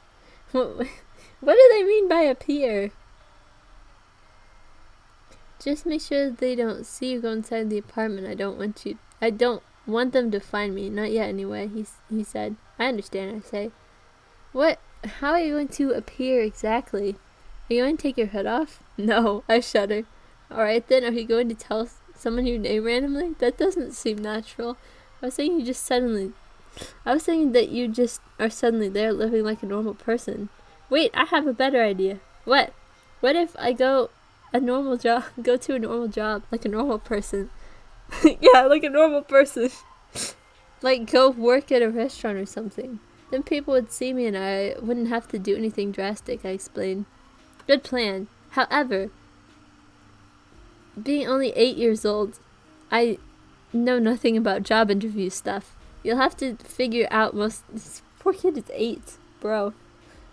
You'll have to figure out most of that on your own. I know no advice for getting a job, Fred points out. I'm not too happy about getting a new job, but at least I don't have to walk around with my hood off. Not yet, anyway.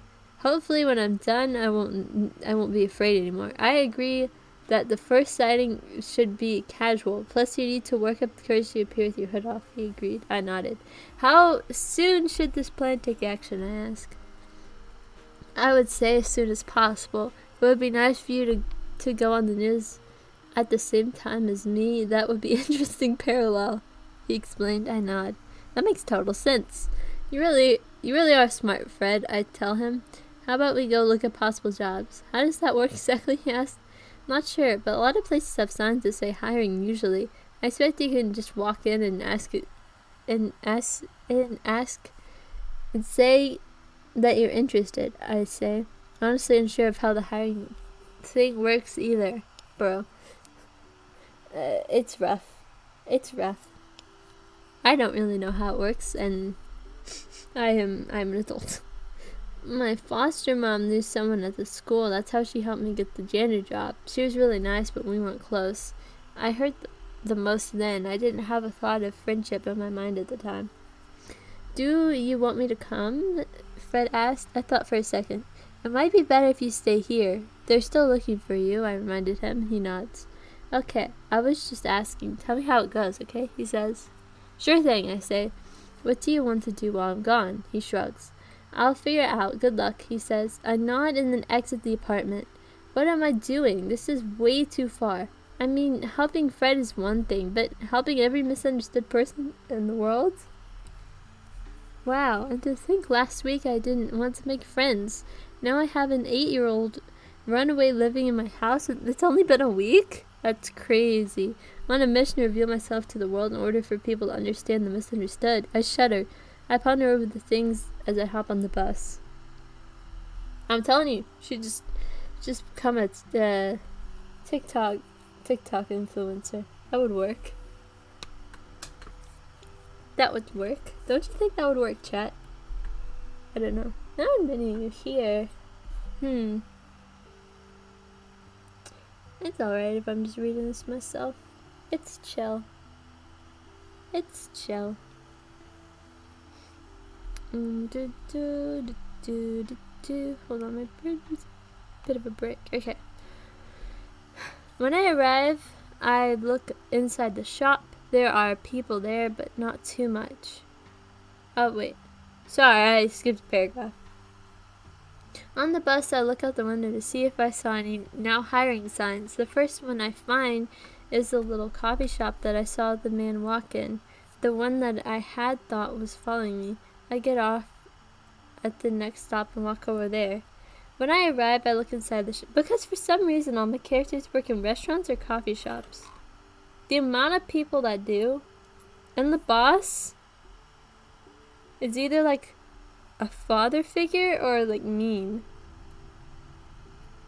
Oh wait, the coffee shop. Guys, we're about to introduce the boy. Yeah, that's right, there's a boy. Of course there is. I wrote this. It wouldn't be something I wrote if there wasn't a boy. If there's no boys, I didn't write it. If there's no boys, I didn't write it, okay? Of course there was a boy. Unless there's a girl. Sometimes if the boy is the main character, there's a girl. Which I guess means there's a boy. It's in the boy's perspective. Think about it, chat, think about it. But anyway, we're about to meet the boy. On the bus, I look out the window to see if I saw any now hiring signs. The first one, oh wait, I already read that already. When I arrive and look inside the shop, there are people there, but not too much. For me, however, 2 people is a crowd. Well, 3 was a crowd, not 2. Before walking in, I make sure my tail and ears are safely tucked in. My heart is in my throat. I try to take deep breaths to try and help me calm down, but I realize that I'm shaking. To my horror, I do wish Fred was here. Yeah. Apparently he's like a wanted criminal though. Just because. No, I tell myself, you don't depend on Fred. I read that as Fred, I was very confused. You're a grown up. You can depend on yourself. We've done it for years. Okay, we're switching from you to we. With that. We've done it for years. This is how I think. See, she's talking to herself. You don't depend on Fred. You're a grown-up. You can depend on yourself. We've done it for years. Why say any different? Act your age for once, Fern. Yeah, that's how I talk to myself. I just wrote it there. With that, I walk into the coffee shop. No one seems to notice I'm there much yet, so I walk towards the front desk. Realizing there's a line, I have to retrace my steps in order to get in the back of the line. In front of me, there's a group of high school girls. They talk and laugh, and I look at them with envy. I didn't have any friends in high school, not one. They don't know how lucky they are. You don't know what they're going through, though, you know? You never know. You can't just look at people and be like, yeah, they're so lucky and my life sucks. Who knows what those girls have been through, man? Who knows? You never know. And I bet you $5 one of them's gonna stab another one in the back, or they're all gonna abandon one of them. That's always what happens, at least in my personal experience. It only takes about 5 minutes for me to make it to the front. That's a fast line. I wish that it could have been longer, and yet I know I'll be letting it over with. Welcome to Spring Ship Coffee. I'm pretty sure this is him. The boy. Hi, welcome to Springship Coffee. I can't copy. Coffee. Hi, welcome to Springship Coffee. What would you like? A man not much older than me. See, is this description here? He's got a full... Okay, yeah, this is him. A man not much older than me, by the looks of it, asks. He has light brown hair and blue eyes that have an interesting twinkle to them. Oh my gosh, Yamori? Oh, yay! Oh my gosh! Guys! It's Yamori! Bro! Hello! He has light brown hair, blue eyes that had an interesting twinkle to them. Something about him makes me nervous, but I can't put my finger on it. My voice catches for a moment. I take a deep breath. I heard that you were hiring, I say. Really? He was hiring? I don't know he was the one hiring. FERN, pull yourself together. Hi, Yamori. Oh my gosh, welcome. That's a normal thing to say. Don't worry. Yes, we are. I suggest checking our website. That's how I found a job. He tells me. Wait, I thought he was the. Wait, I'm not gonna spoil it. I thought. Am I thinking of a different character? I don't know. There's so many boys that have written. Hello, Mandy. Hello. This is going to sound weird, but I actually don't own a phone. Because for some reason... You subscribed? Thank you so much. Are the alerts not working? Dang. I don't know why the alert box isn't working. I've tried to fix it. It's just... I don't actually phone. The room goes silent. The room goes silent of her saying she doesn't have a phone. You don't have a phone? Do you like have money or something? He asked me. No, it's a personal preference, sir, I replied. Really, FERN? Sir? Well, do you have like a computer or something? Not at home. Well, I can go ask my oh yeah, okay, it is him. Boss, I'll be back in a sec, the man said, leaving. The D is dad, by the way. I don't know why I'm telling you this. Your voice is amazing? Ah! Thank you so much! Why do people say that? I don't get it. Do I just have a good voice or something? I get that compliment so often. It's crazy. The man said, leaving. I'm about to ponder what he washing going to say. Oh my gosh. This needed proofread. I just abandoned it though, and honestly, I understand why. But my thoughts are interrupted. You don't have a phone? Asked the girl next to me. No, it's a personal preference, I repeated. I don't like this one bit. I wish that I could turn invisible. I'm about to leave, but just because everyone's staring at me. Why would everyone in the coffee shop? You love my channel already? Wow! Thank you! Why is everyone at the coffee shop staring at this poor creature? I'm gonna call her a creature. This poor creature. Because she doesn't have a phone.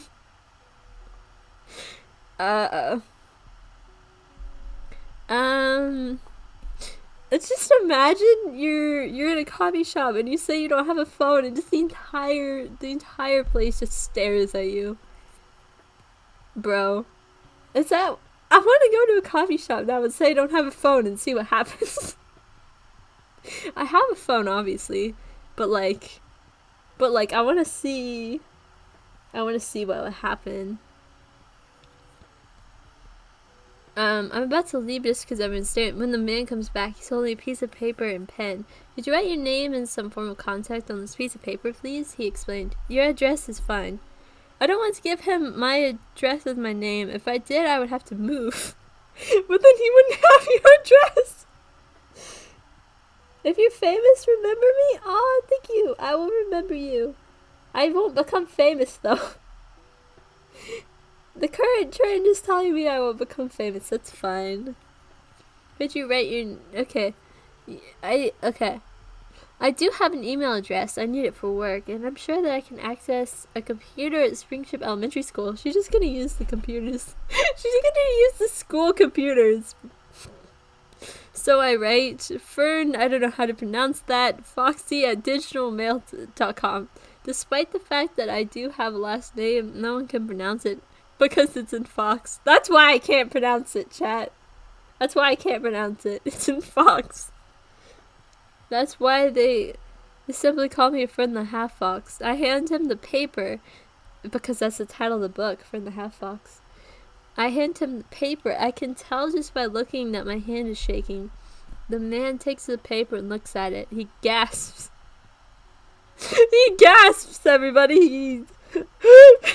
People who have been listening since I announced I didn't have a phone cried around. You're, he says in amazement. You're Fern from the Half Fox. I feel my face turn white. I was afraid of this. I feel myself shaking. People taking pictures. Someone tries to take off my hood. I dart out of the coffee shop. I don't care what it looks like. I'm not staying there. I hear people call my name after me. The one I make out belongs to the man at the desk. Fern, wait, it's okay, he calls. I won't. I run. A couple people pursue me. Oh my gosh. I use my fox legs as an advantage. I can run faster than them and jump higher. As soon as I can, I dart into an alley and hide behind a dumpster. I'm sure they can hear my heart beating, but they don't find me. I just stay here for a while. I just sit. I breathe deep, trying to calm down. But I know the truth. I'm not going to sleep for weeks. Yeah, it is a weird story. I wrote this. You see, just read the title. The title explains everything that there is to explain. Bro, literally, job interview application for a job just went crazy. People were chasing her. Oh my gosh. That's crazy. No, the one time I asked for the job application did not end that way. Basically what happened the last time the last time that I asked for a job application, they just gave me the application and I filled it out and then I just didn't get a job interview. You know, that's it. I didn't get freaking chased into an alley. Yeah.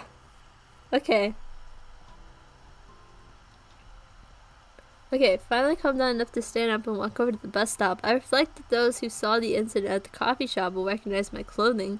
I better change hoodies when I get home. I hop on the bus and try to hide my existence even more than usual. I'm still shaking and I can't wait to get home.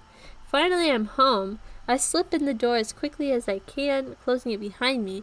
I just stand there for a minute, glad to feel even a little bit safer. Fred came over to me. I can tell that he could see the fear in my eyes.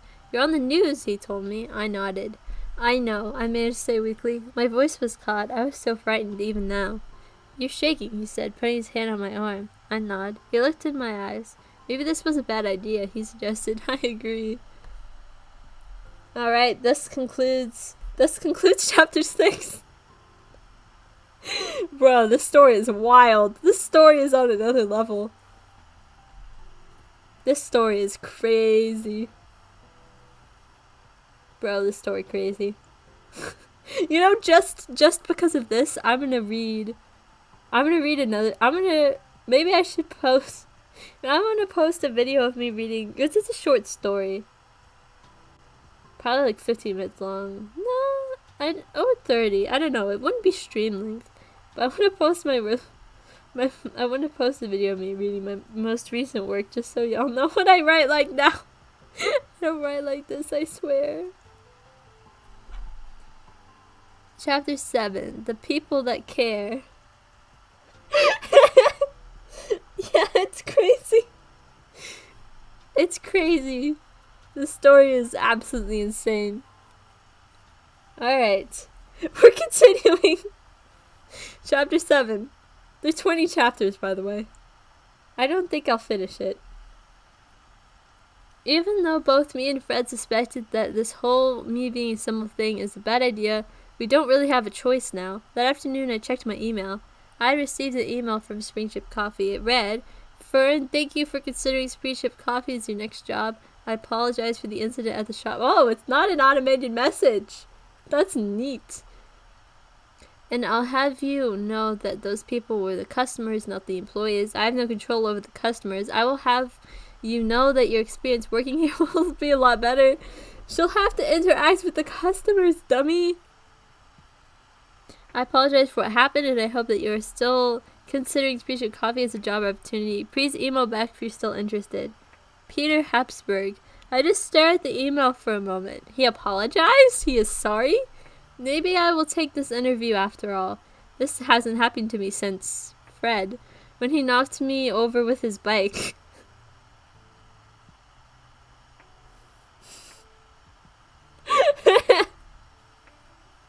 I'll read another one later. This is funny to me, honestly. Let's see here. Knocked me over with his bike. Of course, at the time, I didn't know that it was me. Sorry, brother, I didn't know it was me. He didn't know it was me. I will take the interview. Not many people in the world are kind to me like that. Maybe this wasn't as bad an idea as I thought, but I was still nervous. My nerves were still on edge. I took a deep breath. Bro, I said the same thing twice. Look, I was still nervous, my nerves still on edge. It's the same thing twice. Taking the interview doesn't mean that you're taking the job, I remind myself. I've decided. Peter, I typed a reply. Thank you for your apology. Can't tell you how much this means to me. I am still considering working at Springship Coffee. I hope you know that I appreciate your thoughtfulness and hope to see you soon. What is my brother screaming? The title? The title of this book? Or the title of the... Title of this book is... Oh yeah, wait, you can't see the title. Can you? You shouldn't be able to. I can. I don't know. Let me see here. I looked over it and pressed send. I felt myself relax. Maybe this idea wasn't as bad as I had thought it yesterday. I'm still on edge though, and I'm about to sign out of the computer when another email pops up. Who could it be from? Only 2 people have the email, my boss and Peter. The book title? You went back and saw it? Yeah. Yeah, the title. Alright, I was wondering how you saw it. It's not like I was keeping it a secret, but I was like, how did you see it? Yeah, this is let's read this and cringe stream, basically. And cry. This is so crazy, bro. I remember it being different, I don't know. Wait, if the man at the coffee shop read my name off the paper, what is to say he didn't also read my email? Oh yeah.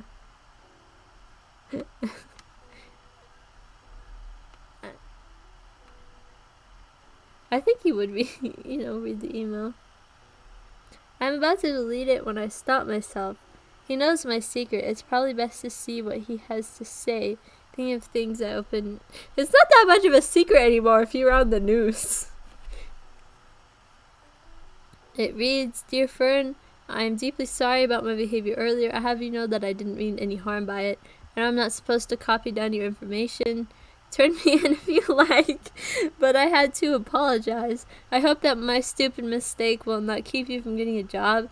I'll also have you know that I'm not against you. I see people that are, and the arguments make sense, but you didn't get to choose who you were born into, if that makes any sense.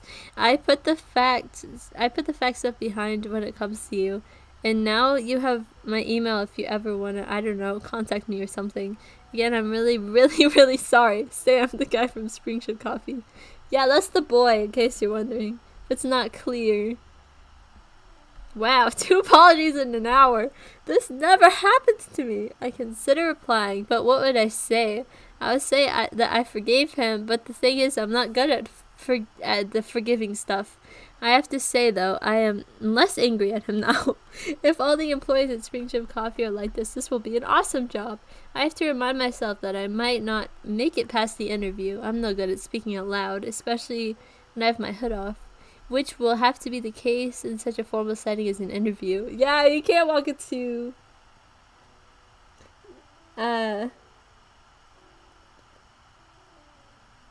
you stuck with the same name the whole time. No, the fact that this is the origin of my persona is kind of sad. I promise I have completely different lore. I have completely different lore. This was only one interpretation of the my current lore is basically side note, my OC lore and is like my videos are set in like a different universe kind of, you know, because else I couldn't explain the fact that there are like vampires and fairies and elves and stuff. Set in a different universe. And in this universe it's completely normal. In fact, there aren't any like humans. So it's completely normal. There'd be like humans with ears and tails or something. It's crazy. I promise my lore is different now. I have different lore. I have different lore. I'm also like 90% human instead of 50%. And this wasn't me. This was just a character. I don't know. I don't know, bro.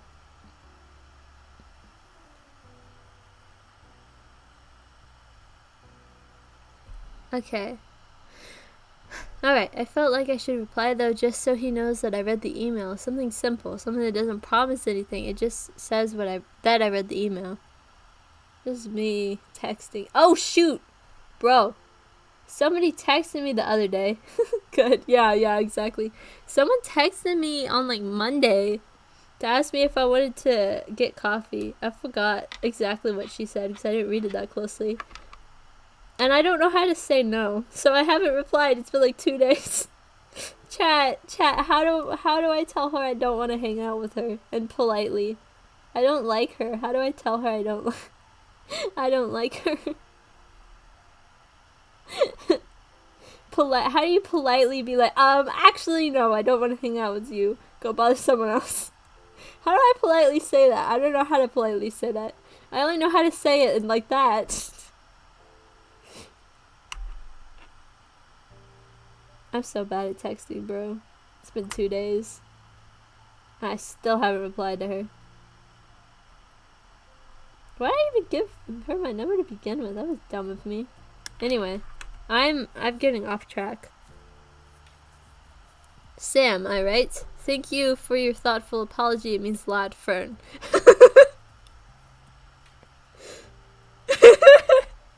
That's literally a reply. Yeah. See. That's how it be. I send the email, but just as I do, I hear footsteps. My heart goes in my throat. I'm not sure I'm supposed to use this computer. I quickly sign out and dart into the hallway just as someone walks in there. It's the woman with the blonde hair. I tuck my bucket thing. Take my bucket thing. Her janitor bucket thing. And walk down the hall and knock on the men's room door. To my surprise, there's a ply. So I jump in surprise. I end up in a classroom when I hear the man exit the bathroom. Both the principal and the blonde woman are still here, just like they were yesterday. They must be up to something. I go back to work, but I know now to keep an eye out for them. People are looking for me now. Yeah, they're looking for you. Just say no thank you? Oh, wait! That's so easy. Why did I think of that? Thank you, Mandy. 2 days later, I don't know though, bro. Fred is an NPC. Yeah, honestly, he is. Honestly. After I get off the bus from work, I see my pictures everywhere. There are so many news stories about me, it's impossible to count. I get in my apartment as soon as I possibly can. I told you, you should just become a TikTok influencer. Though no one would know, like, where you were. You'd just be on the internet, and people would be like, oh my gosh, this person's cool. You know, and you'd influence people with your TikTok influenceability. I don't know. I don't have TikTok. I get in my apartment as soon as I possibly can. I shut the door behind me with as little noise as I can and relax. Fred's asleep, but he left the news on. Caption reads, breaking news, Fred started... sweat. I can't talk. Excuse me. Fern spotted in Spaceship Coffee. There's a picture of me in which you see my face. I don't like that at all. I turn the TV off and go into my room. Oh no, Fern face reveal live television in the news. I don't know what I just said. Fern face reveal on the news. Go getting docs. Hey Fern, I hear Fred call. What? I asked, turning around. You did good, do you know that? Thanks. Did you get an email today? Just a couple apologies, I answer. From who? One from the shop owner and the other from the guy at the desk. Saying the second one embarrasses me for some reason. Okay, good night, Fern, Fred says, laying down. Okay, I reply, getting into bed too. I'm still on edge, but it doesn't take me as long as I expected to fall asleep. That's good. The next morning, I wake up to the sun shining in my eyes. I get up and go into the living room. Fred is awake too. Fern's face? I know, exactly. Fern face reveal on television. On the news. No, you won't see my face. No. You can see the rest of my... Well, that sounds wrong. You can see the rest of my body while I'm wearing clothes. But not my face. Here, you can see all of me, but only when I'm clothed, including when my face is clothed. That's not... What's a way to put this that sounds normal? You can see me as long as I'm wearing a mask. There we go. Bro. You know, honestly, sometimes I feel like a freaking superhero or something. And this is like my superhero, and then I have a secret identity. Yeah. It's like that. Being a YouTuber is like being a superhero. Except instead of saving the world, you make videos and streams. And you're probably more likely to get paid as a YouTuber than a superhero. Both do interrupt your education, though. Okay. Next morning, I wake up to the sun shining in my eyes. Okay. Fred's awake, too. How are you this morning, he asks. I'm fine, just a little confused, I admit. What is confusing you, he asks. I would smile, but I can't. She still can't smile, everybody. She still cannot smile. She's too emo and depressed. This is such a 2019 character, oh my gosh. Well, I've never had anyone apologize for something like what happened yesterday. And yet last night I got 2 apologies, I explained. No one ever does that. Bro's never been apologized to. I think it would be easier to apologize over email, Fred says, and the owner probably wants to hire you. I'm not sure about the other guy, though. I nod. That's what I was thinking. Play. Do you think the boss made him apologize? Possibly. I haven't read the email, only you have. I wouldn't know. No. You see, the other guy's the boy, obviously.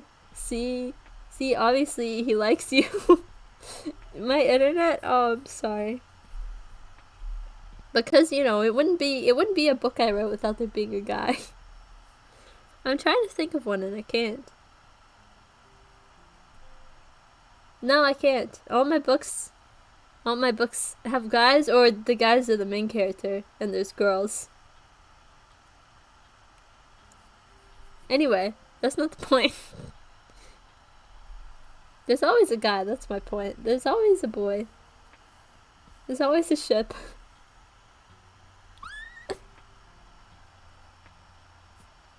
Okay.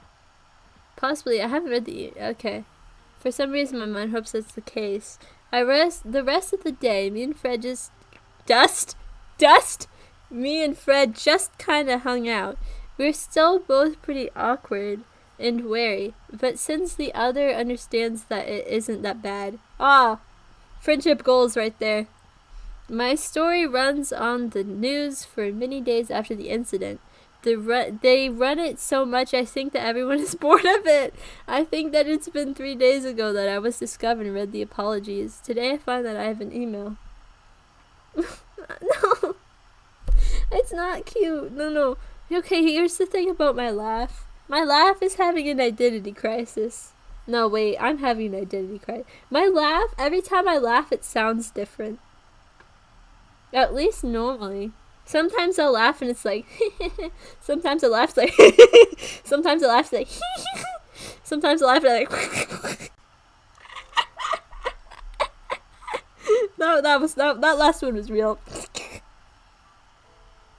Okay, Mandy, I'll see you later. The rest of the day, me and Fred just kind of hung out. Okay, I read that already. My story runs on okay, I read that already too. Today I find that I have an email. It reads, Fern, I appreciate that you are still considering Spring Chip Coffee. I have you scheduled for an interview on December 5th at 2 a.m. or p.m. I hope it's p.m. It doesn't say, it just says 2. If you have any conflicts, please tell me. I hope to see you then. Pete Habsburg. That's only a week. Only a week to prepare. I'm stressed over it as I finish cleaning the school. When I get home, I tell Fred about the interview. He tells me that I need to calm down and that we can work on it tomorrow. Bye, Mandy! Thank you. It was nice to meet you. Get some sleep first, he explains. I think it's funny that I have to have an 8-year-old tell me to go to sleep, but I listen anyway. I think that this being a leader thing is helping Fred out a lot. Yeah, I need an 8-year-old to tell me to go to sleep. Bro, I posted my video last night at like 11:30, and Cheese Rat told me to go to bed. I was like, bro, out of pocket, but okay. We have the same time zone, so she knew. She knew. I upload most of my videos later than that, though. I've uploaded quite a bit of them around 1 a.m. Not gonna lie to you. It's just the last thing I do before I go to bed. Like, I get ready for bed, upload a video, you know. The usual things. Anyway. The next day asks me if I've ever been interviewed for. The next day he asks me if I've ever been interviewed for. No, I answer truthfully. He nods. Me neither. Do you know anyone else that has? Do I know anyone else? I rephrased the question. Good point. Good point. I don't know much people either. You could ask my dad, but I'm not sure that he would help. Don't ask my mom, though. Just don't. He shuddered. I thought for a minute. I may have taken an interview class thingy in high school, I say. Do they have those? You may have. Did you or not? Not sure. I blocked most of those memories out of my mind. They're not fun memories, I explain. He nods.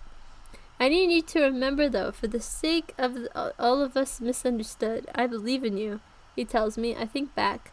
I remember that class didn't end well. Okay, flashback time, chat. I need a volunteer to demonstrate, the teacher had said. No one had wanted to. I see, she had continued. Going to be like that? Fine, I'll pick someone. I'll pick Fern. I hadn't liked this at all. I shouldn't have gone up there, but I had to. Alright, Fern, I'm going to ask you some questions and I want you to answer truthfully. Remember, don't be afraid that you're bragging. Now, here we go. What is your name? Fern, I cannot pronounce whatever the heck that is. Alright, Fern, however you pronounce your name. The teacher had begun, but she was interrupted. Fern the rule breaker, someone yelled. Fern the mistake, someone else yelled. Fern the never hire. Fern the walking evil. Fern the zoo animal. Dang. They had kept on yelling these things at me, and many more like it, and I had run out of the room crying. I remember this as clearly as if it had just happened yesterday. In fact, I think I remember it a bit better than yesterday. Fred probably sees fear in my eyes because he gives me a hug. Do you remember anything important? He asks. I shake my head. That's why I hid in the first place, I reply. I'm sorry, he says. It's not your fault, I say. This is hopeless. Well, we'll make it work. I know we will. How do you know? 'Cause you told me. I sigh. Okay, then I say, let's do it. Alright, and thus we continue to chapter 8. Oh boy. Over the next week, we prepare for the interview as best we can, but the only information we can gather to help us is bad memories from high school. This stresses me out almost to the breaking point. But Fred supports me as best he can. It seems that now it's his turn to help me. Because that's what friendship is for. Friendship is a two-way street. Finally, the day comes. I take a shower, brush my teeth and hair, put on nice clothes that I got at the store a couple days ago. She didn't have nice clothes before. For once, I look nice, but I don't like it at all. No hood. Fred gives me permission to tuck my hair and wear my hood to the interview, but I have to take them all out before I walk in that door. Remember, Fred tells me as I walk out the door, this isn't high school. I nod and exit the apartment. Yeah, high schoolers kind of suck, I'm not gonna lie. They're better than middle schoolers, but college students rock. They're not the best, though. People in general just kind of meh. Upon arriving at the coffee shop, I enter through the front, and an employee shows me where Peter's office is. Before I go in, I untuck my tail and take off my hood. Why do you have to untuck the tail? That's my question. I slip in, hoping no one saw me. The office is small, but not bad. I guess that it was Peter who sat in the chair on the side of the desk opposite me. I sat in the chair in front of the desk. Hello, Fern. Good to see you, Peter said. Hello, I say nervously. Don't worry, Fern. I won't take your picture and post it all over the news, he told me. I relax a bit, but I'm still shaking. Yeah, because just believe him. With your trust issues, be like, oh, okay, fine. Okay, Fern. Now, here at Springship Coffee, we pride ourselves on friendliness. How friendly are you, Fern? Peter asks. Friendly is an addictive. I think I'm an adjective. Adjective that definitely doesn't apply to me. But I remember my interview teacher saying that I should never say I'm bad at something. Instead, I should say I'm good at something else I'm good at. All my friends will say so, I answer. That sounds impressive, except that my only friend is Fred. Good. There! I need to use that. All my friends say so. How good are you at making coffee? I've never made coffee either. I've never really liked coffee. It might be the fox in me, but I'm not sure. I'm still shaking, but I find an answer. I'm sure it's not hard. Plus, I'm very good at making cupcakes. What do cupcakes have to do with coffee? Okay, well, things happening out of work keep you from giving your full potential, Peter asked. This is a question I have an answer for. I found that I'm very perseverant and have never been late for my current job, and I've never been the one to sit back and complain when something bad is going on, I say. This is true as well. After the fire, I still went to school and I still did my best at tests. The interview continued like this, and the more questions I answered, the more confident I got. Finally, Peter said, okay, Fern, thank you. I'll email you the results. The interview is over, finally. Thank you, I say, exiting the room. I quickly retuck my tail and put my hood back on. I hope to exit the building without drawing any attention, but someone grabs my arm. I hope that whoever did it doesn't realize that I'm still shaking. I roll around in surprise to find Sam standing there. Oh, hey Sam, I say, tucking a red curl back into my hood. How'd it go? He asked me. It went fine, I answered, wondering why he's so interested in me. Maybe because he's interested in you. Okay. Sorry, man. Okay, good, I'm glad, Sam says. Hey Sam, someone calls. I'll catch you later, okay? Sam says he runs back over to his friend. Catch me later, I thought. I don't have a clue what that means. People and their weird English stuff. That's funny. Oh well, I think as I exit the building, I'm sure I'll figure out Once I walk into the apartment, I am instantly greeted by Fred. How'd it go? How'd it go? How'd it go? He asks me. It went pretty well, I answer. I told you had nothing to worry about, he tells me. I nod. I'm still thinking about Sam. What's up, Fred? What's up, Fern? Fred asks. Jeez. Oh my gosh! Cheese Rat! Cheese Rat! Welcome, welcome! I'm so happy to see you! Hi! Where was I? I nod. I'm still thinking about Sam. What's up, Fern? Fred asks. I'm a bit confused there. I know Fred's my friend, but I'm not comfortable talking to him about this sort of thing. He is a boy, though. He might understand Sam's actions, but I'm still not comfortable talking to him about it. Nothing. Yeah, he's a boy, but he's 8. He probably doesn't know. I think Fern has herself somebody. I don't know what I was saying. Someone's got a crush on Fern. If only. Okay, let me see here. Okay, Fred says, I can tell he's not buying it, but I know he understands. I'm glad it went well, he said, giving me a hug. I hug him back. Thank you, Fern, it means a lot. You're welcome, I tell him. We had dinner and we had a good conversation, but all too soon I had to go to work. Not work! What's up? I'm just here reading this embarrassing story I wrote, you know, chilling. Yeah, Mori was here earlier. That was crazy. Can you still see it? If you scroll up, you can see it. Yamori was here. Crazy. It's funny when when people I know on Discord just randomly join because my Discord activity's on. They can tell I'm streaming. And they're just like, hello. Pop in at the weirdest times, bro. It's crazy. And I'm always like, what are you doing here? You're not supposed to know about my YouTube channel. Yeah.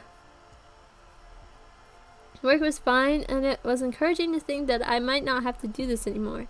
I was just putting my stuff back in the janitor's closet when I heard someone come up behind me. I rolled around. It was a woman with blonde... Sorry. What a wonderful story. I'm sorry. It was the woman with blonde hair. You know, the woman with blonde hair. She stood there in the doorway as if she'd been waiting for me. What are you doing here? Oh, wait. I remember what happens here, kinda. I kind of remember this. Like, when I read it, I'm like, oh. What are you doing here? Oh, excuse me. She asks me. I froze. I work here, I finally answer. She walks towards me. Really? Because I checked the staff and your name wasn't there. Isn't that right, Fern? She asked me. How did she come to know? My heart is in my throat. I'm sure that she can hear it beating, but I have to keep my identity a secret at all cost. I do wonder why she didn't find my name in the paperwork. It should be there. I'm not sure what she means. I think you have the wrong person, I tell her, still shaking. I'm the janitor. She flashes a rude smile. That's funny, because I know who the janitor really is, she tells me. In fact, he's a close friend. I'm taken aback. I'm not sure what she's accusing me of, but if I'm not in the paperwork, it's not my fault. I mean, someone does pay me to do this. I am also the janitor. I'm the night janitor, I tell her. Come on, Fern. If this was really your job, then why are you trying to find another one? Why? You can find another job when you have a job. Besides, since this is like a night shift, you could probably do both, in theory. Like I said, I'm not the person you're looking for, I repeat. Are you sure about that? Oh, I can see how many. There's 96 pages. We're on 36. There's 60 more pages in this. Holy. Are you sure about that? She asks. I think I can prove it. With that, she lunged for me, grabbing hold of my hood.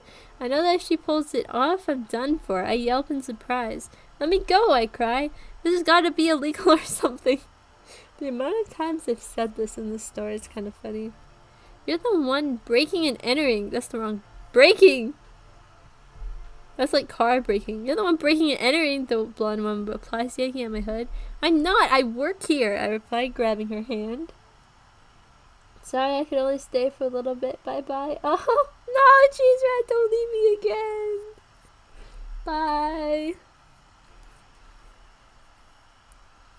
I'm going to expose you to the world. Everyone will see you for the fake you really are, she yells, forcing my hands off hers. I'm not what you think, I reply. Hey! Someone calls from not far off. The woman doesn't let me go, but we both stand up. I realize that the man is a police officer. Oh, that escalated quickly.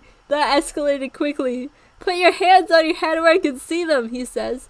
I do put my hands on my head. I know being arrested isn't good, but at least it will get me away from her. The blonde woman, however, keeps hold of my hood. Put your hands on your head where I can see them, he repeats. She finally does. Another police officer helps the first one get me and the woman in handcuffs. Oh, that escalated quickly. Wow, I don't remember this part of the story. I'm stuffed in the back of a police car, a different one than the woman. Well, that was sudden, I think to myself. Bro, that escalated quickly. Whoa, just go to work. She gets attacked by a woman, now all of a sudden she's arrested. Chapter 9, welcome to the real world. Oh my gosh. Have a nice day. You too! Ah, my voice cracked. They let me out of the police station without much questioning. I had to give my name, tell them that I worked at Springship Elementary School, and that the woman with the blonde hair had attacked me and wrongly accused me of breaking and entering. They told me that none of that information will be shared with the public, but I'm not sure how much I believe that the public won't find out anyway. All of these things I explained to Fred, who takes it in with interest. I have heard that little boys are fascinated by policemen. You got arrested? He exclaims. How cool. Not really, I tell him. Now the police know who I am. True, but still, did you get to ride in a police car? I did. Fun fact, I've been in a police car, and it was not a good experience, let me tell you. I jammed my thumb in the door. I wasn't in there because I was arrested, though. I was... the car was being towed, so the police gave me and some of my family members a ride, but I jammed my finger in the door. If you're ever in a police car, be careful closing the door. It's that cage in between, like the cage in between the two rows, like the driver row and the passenger row. It touches the door, and I jammed my finger. Okay, so if you ever in a police car for any reason, watch your fingers. Okay, anyway, continuing. that's Fern's advice of the day. You got arrested, he exclaims in excitement. Cool. Not really. Now the police know who I am. True, but still. Oh wait, I read this already. Awesome, did you get handcuffed? Yes, I did get handcuffed. They put you in jail? No, I say, amused at his amazement. If I did, I wouldn't be here. True, why did that woman attack you anyway? I'm sure you were in the paperwork, else it would have been the school owner's fault, not yours, Fred points out. I shrug. Maybe she wanted to make me do something bad, like attack her back or something. I doubt that what she said was true. I'd been thinking about this a lot. It shows. I see, he says. I'm sorry that happened to you. I'm sure that it was scary. I nod. I'm still partly shaking. We should probably get some sleep, I tell him. It's really late. Fred yawned. Okay, good night, Fern. I know this is really hard, but I'm sure that it will be worth it. We're trying to get you a new job anyway, he said. Thanks, Fred. Good night, I say, going to bed.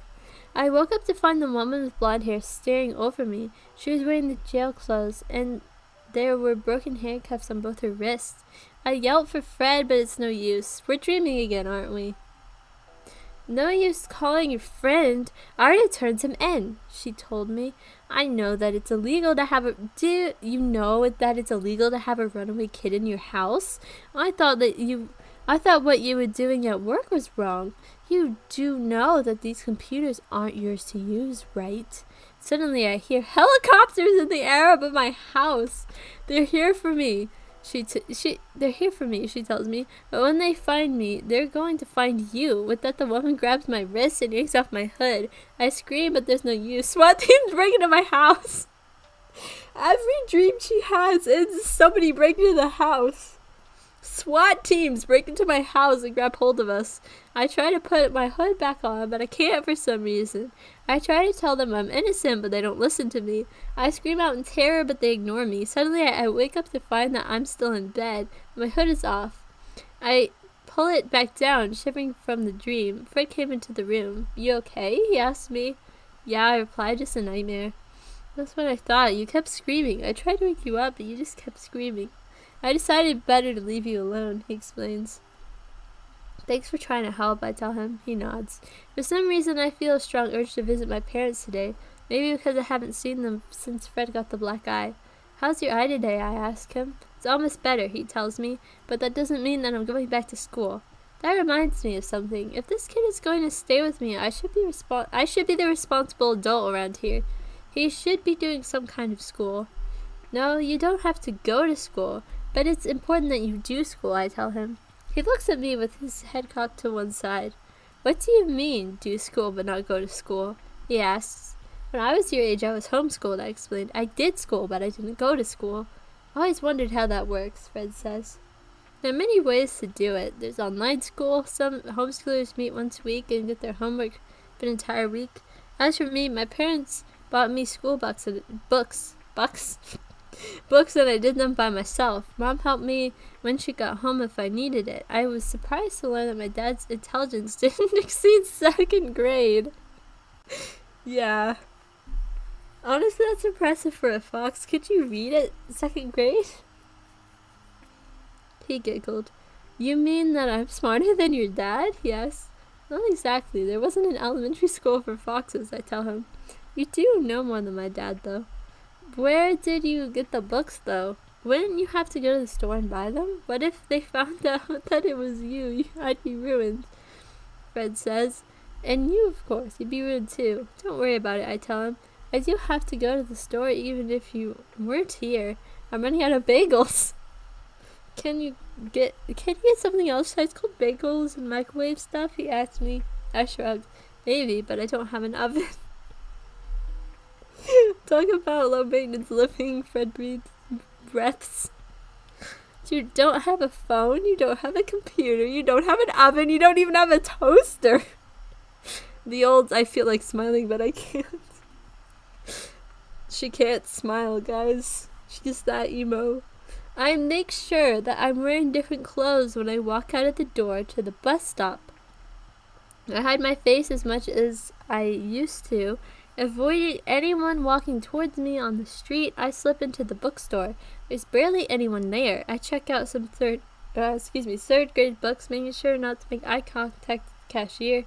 He doesn't seem to mind.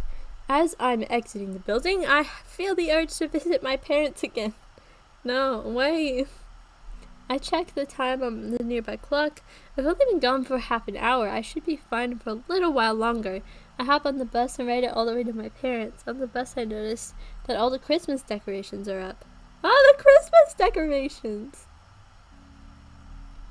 When I arrive, I slip through the entrance, making sure not to step on anyone. If anyone has respect for the dead, it's me. I walk over to my parents' gravestone. Something I see makes me stop short. It's flowers. Someone put flowers on my parents' grave. Who put the flowers there? I ask them. Of course, they don't reply. Who put them there? I repeat. Nothing. I search the flowers for something, anything that could tell me who they were from.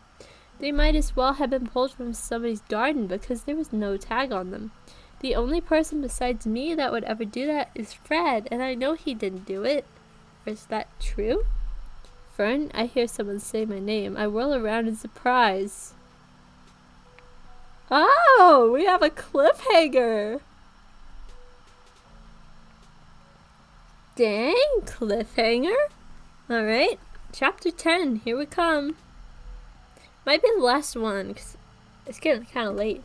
How long have I been streaming for? Let me check OBS. 2.5 hours. Yeah, not too bad. My nose is itchy though. I'm surprised to see a young brunette behind me. I know I've seen her before. Hello, I answer cautiously. How do you know who I am? She hints a smile.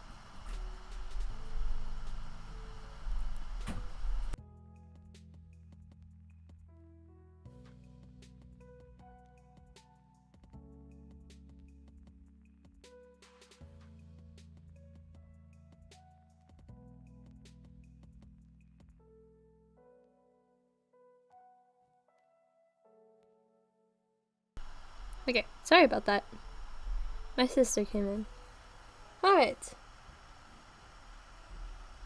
How do you know who I am? She hints a smile. That's not very hard, she stutters. I cocked my head to one side curiously. I'm sure this is a fox habit. You don't need to tell me that, girl. What do you want with me, I ask.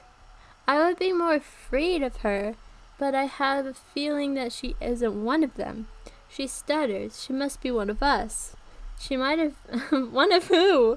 What's this whole us-them thing going on, man?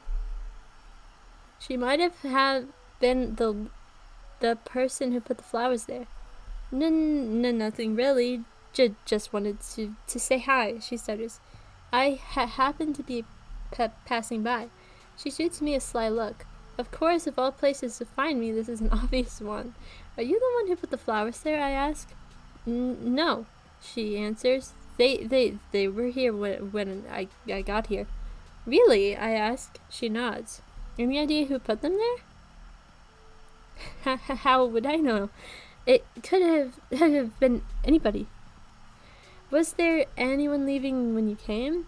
Wow, Fern, you're awful suspicious about suspicious about who put the flowers there. Why does it matter? I shrug. I guess it doesn't really. It just means a lot to me. And I'd like to know who my fan is, I answer. She smiles a bit in reply. You have multiple fans, you know, she answers. There are more of us. Wow. I had fans! How much more, I ask. Many, she answers. I have to go now, though. See you later. With that, she waved and left. There were so many questions that I want to ask her, like who she is, why she came, and what her name is. Isn't that the same thing as who she is? I mean, not necessarily, I guess. I didn't dare to call after her. Plus, although I appreciate her fanhood, I'm not happy that she said my name out loud like that. I should have ignored her, but she surprised me too much. Can you believe it? I asked my parents, still wondering who had visited them earlier. I don't know who it was. This is a mysterious mystery. Reflecting that I've been gone for a while and not wanting to say much to my parents anymore, I decided to head back home. On the bus ride home, I'm very thoughtful. Why did the girl want to talk to me? I'm sure there was a reason beyond telling me that there were more of us, or was there? Was the person who put the flowers on my parents' grave? Who was the person who put the flowers on my parents' grave? How many of my supporters are lying? Is this in response to my being arrested? How long have they been hiding?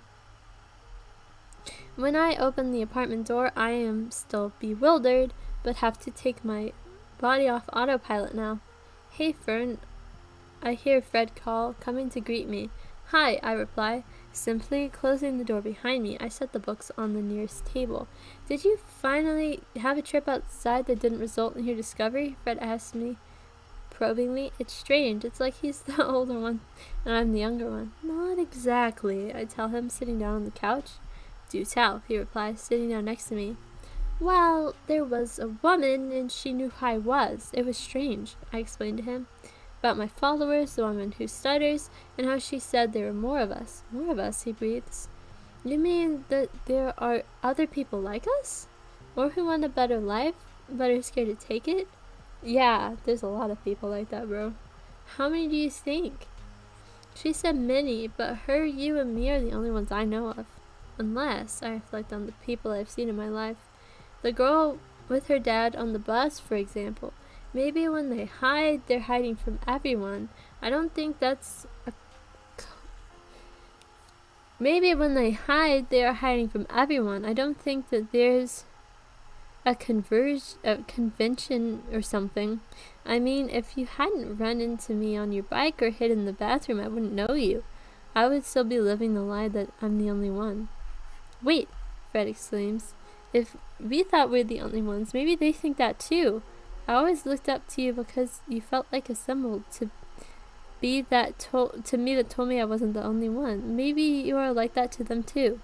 Does that mean if I someone learned to live in the world like everyone else, they'll know it's possible? I asked, suddenly realizing what Fred had meant when he said I could be a symbol. Or you could just become a TikTok influencer.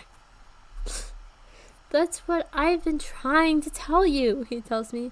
But it's already happening. People are already realizing that they aren't alone. It's working.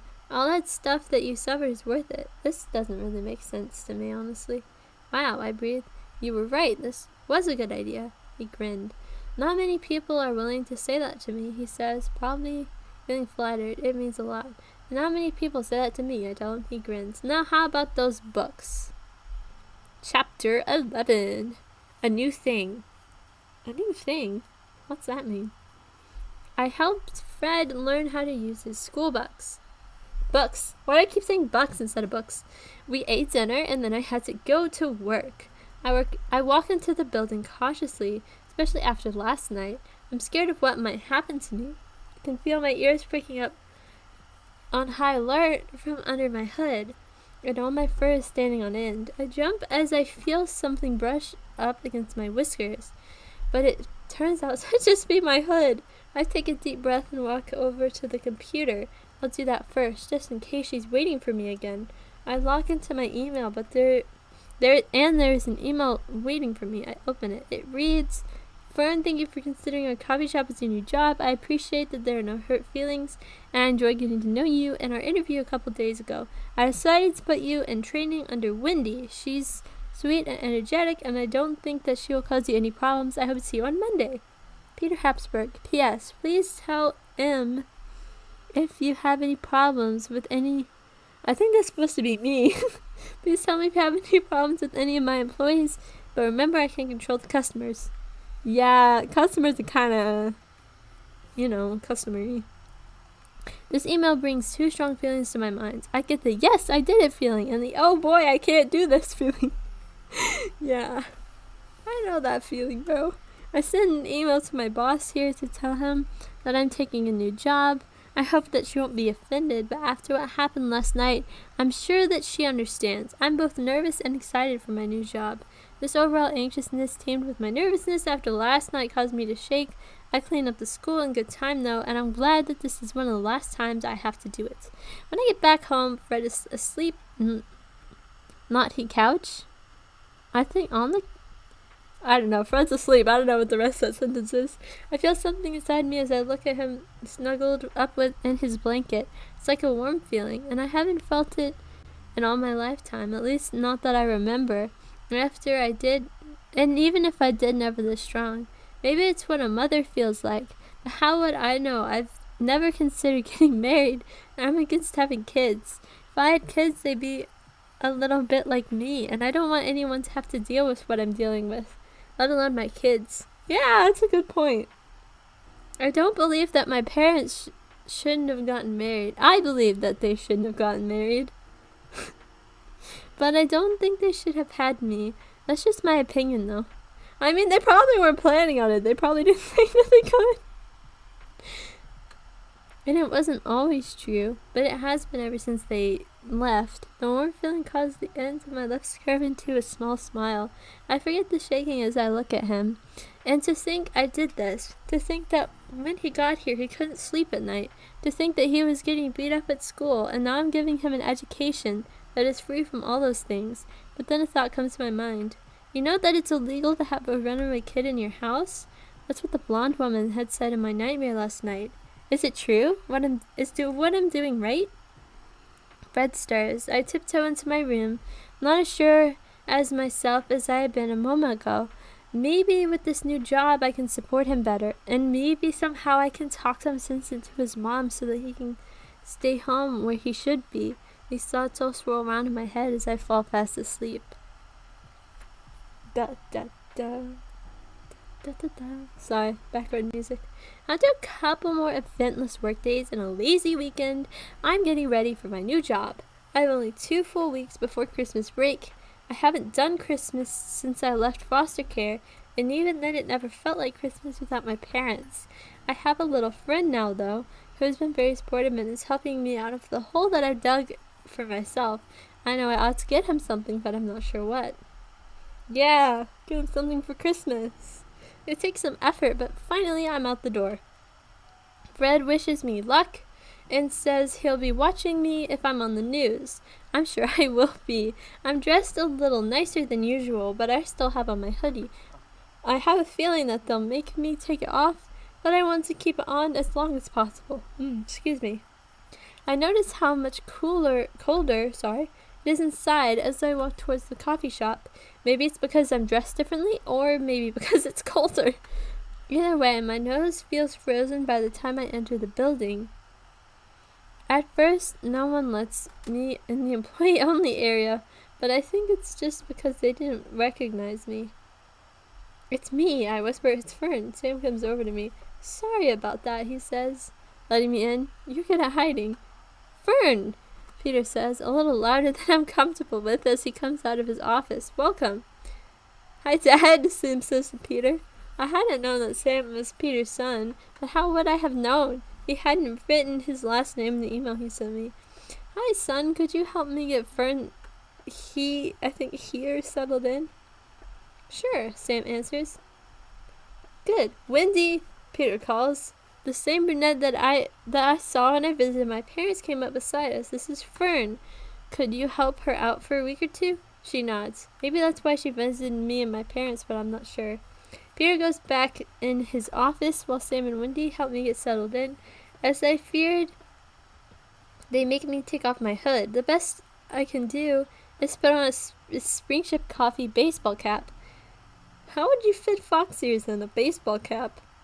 This still hides my ears, but my bright red hair, black nose, and whiskers are unmistakable. It's a start, though. A start of being able to live like everyone else. What do you think? I asked, coming out of the bathroom. The reactions were very different. Winnie looked like she had never seen me before, and it may be true.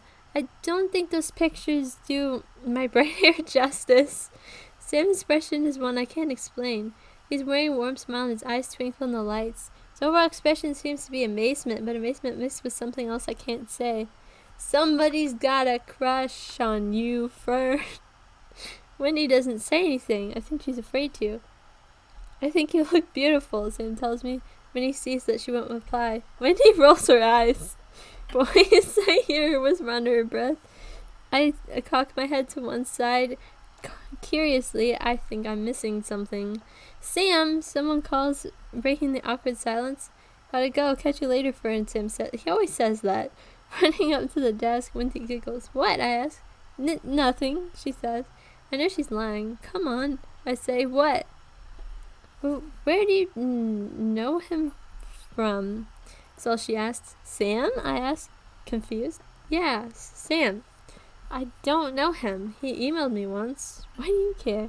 I asked, feeling embarrassed and offensive for some reason. I'm not sure why. I think it's the human in me. That's funny. Why does she care anyway? Isn't my private life my private life? He emailed you. Haha, she said, giggling. Can we talk about something else, please? I suggest, getting nervous. I'm not sure why Sam emailing me is funny, and I probably don't want to. Wendy just winks at me. After the conversation finally ends, Wendy is finally able to show me what I'm supposed to be doing. She shows me how to work the coffee makers, what to add, and all that other stuff. I notice that I'm the only one that she's spoken to. If someone else talks to her, she just shakes her head, nods, or even shrugs. I think it's because of the stutter. While me and Wendy work in the back, I see Sam at the desk interacting with the customers. I have to admire his confidence around people. It's inspiring, really. I wish I knew how to do that. Amen. Amen. I wish I knew how to do that. Many people recognize me. I'm prodded with questions and selfie offers. While Wendy is scared to stand up against my coworkers and especially the customers, Sam usually makes them back off. I appreciate that. I avoid interaction with anyone other than Sam or Wendy. It seems to go fine. I'm not sure if they're just being nice to me because they don't want to get fired, or if they really do want to be nice to me. My first shift on the job was great, and I was content but tired with the more than normal social interaction. How was your first day on the job? Wendy asked me as we leave. I can't fake a stutter. I kind of have one, but I can't fake one. I am comforted to be wearing my hood and to be out of the crowded coffee shop. Pretty good. That's not bad, really.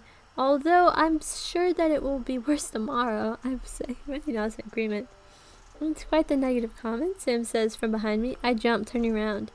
Hi, I didn't realize you were listening, I said nervously. Wendy closed her mouth. I'm just saying, you know. Not everything is always like all the other stuff you experience, he told me. What do you mean? What do you mean? I say as if I feared he was joking. That may be the way you work, but that isn't the reality for me. I got attacked the other day at work. Attacked for a made-up reason. There are little kids in elementary school who wrote terrible things about me. Most people think I'm a mistake. Someone that was never meant to exist. That's why I am this way. Dang, explained her entire life story.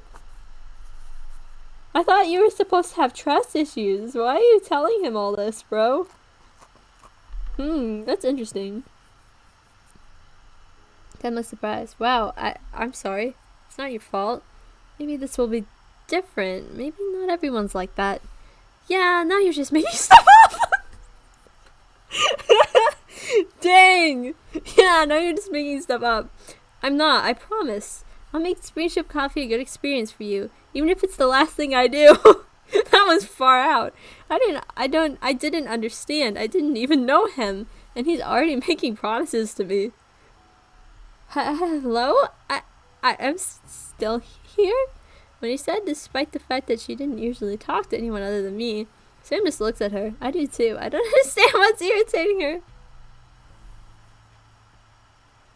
Sorry, Wendy. I'll let you guys go, Sam said, leaving. Wendy lets out a sigh of relief. I don't say anything. I'm so confused. That's so funny. Okay, I'm gonna go home now, Wendy says. I watch her leave in the opposite direction that I plan to go. I'm left dumb-stricken in the middle of an alley. We love that. We love that mood. Just in the middle of the alley, like, I don't know what's going on. I'm confused. Anyway, chapter 12. It only gets worse. Yeah. Sounds from this chapter name like she was right. When I come home, I'm greeted by Fred. Were you followed? He asked, following me inside. Yeah. And you come home to your like illegally adopted child, and the first thing he says is, were you followed? Bro, this is like, is this really Earth? Is this really America? I don't think so. I checked about 1 trillion times on the way here. I answered dully.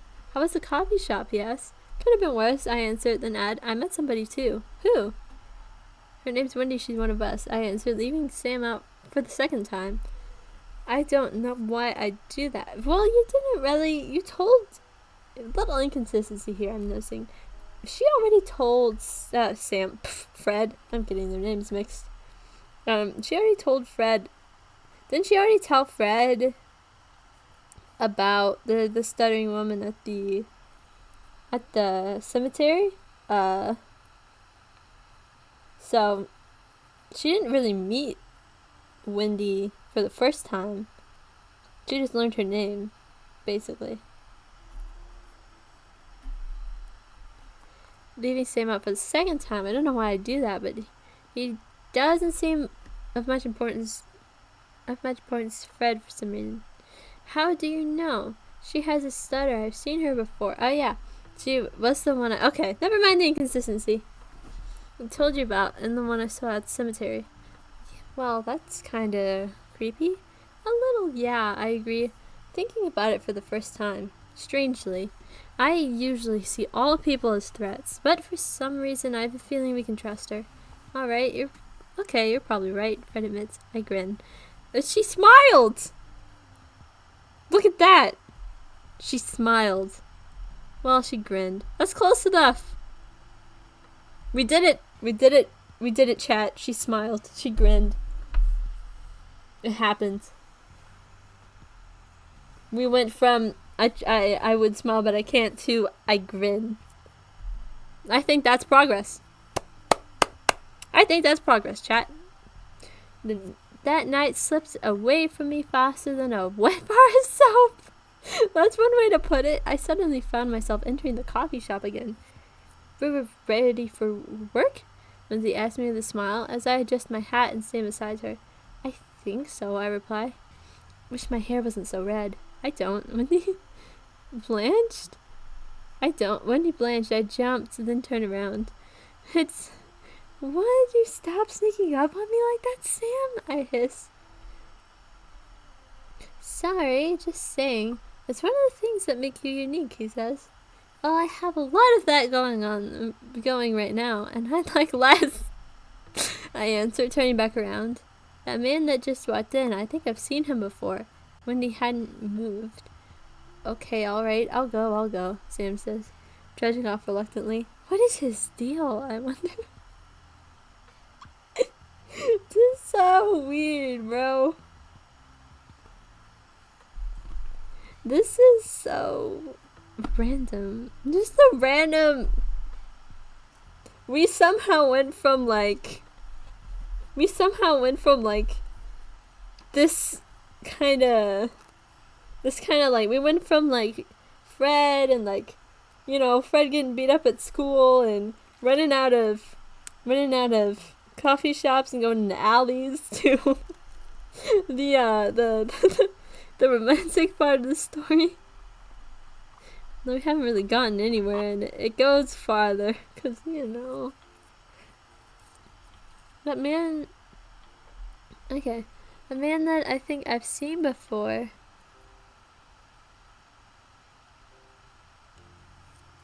He's walking up to the counter ready to order. I freeze trying to glance at him without being noticed. So when I notice he has a blonde woman with him, something within me drops. I can feel the adrenaline pumping into my blood. You okay? Wendy asked me, looking concerned. I have to go, Wendy. I'll be right back. I answer nervously, thrusting my mugs at her and turning to go. That man, he must be the Springship principal. I know that because the blonde woman... If they're here, they must be looking for me because they know that I have Fred in my house. How would they know that? Come on, girl. Think logically.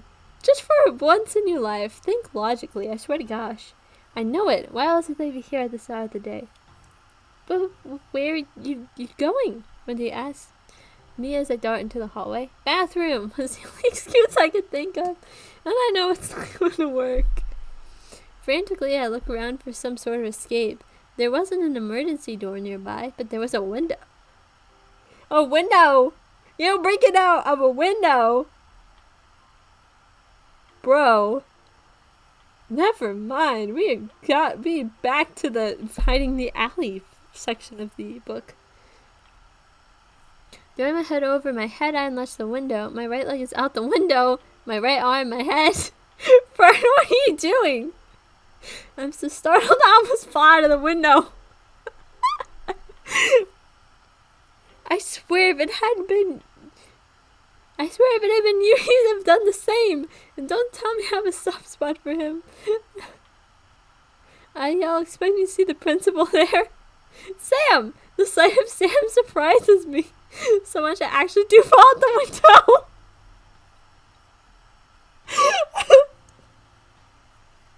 What are you doing, guys? I'm standing up.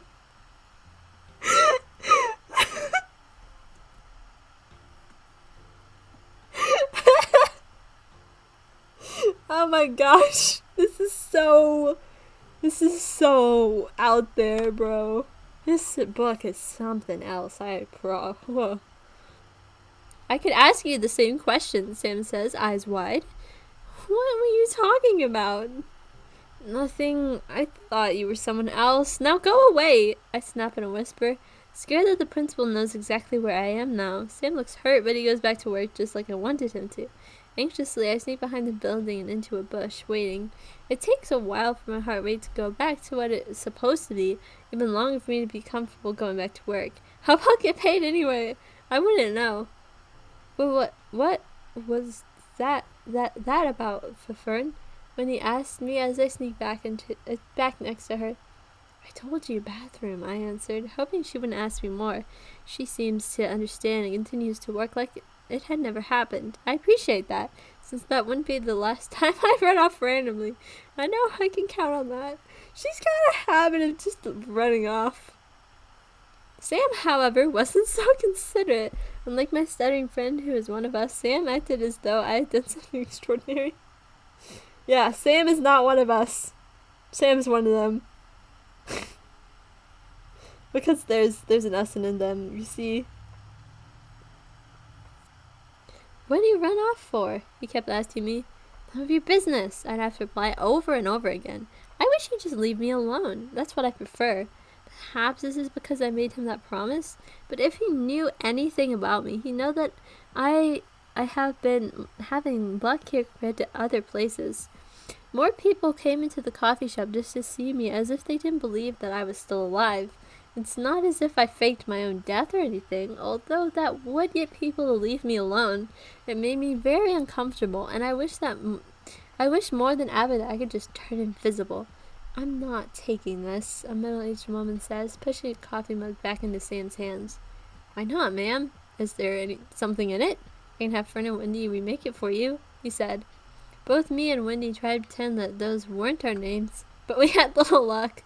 I don't want to touch anything that comes from that half-human, Tom exclaims in a loud voice. She could have rabies, or it could be contagious. It could be contagious. Oh no, she's part fox, maybe it's contagious.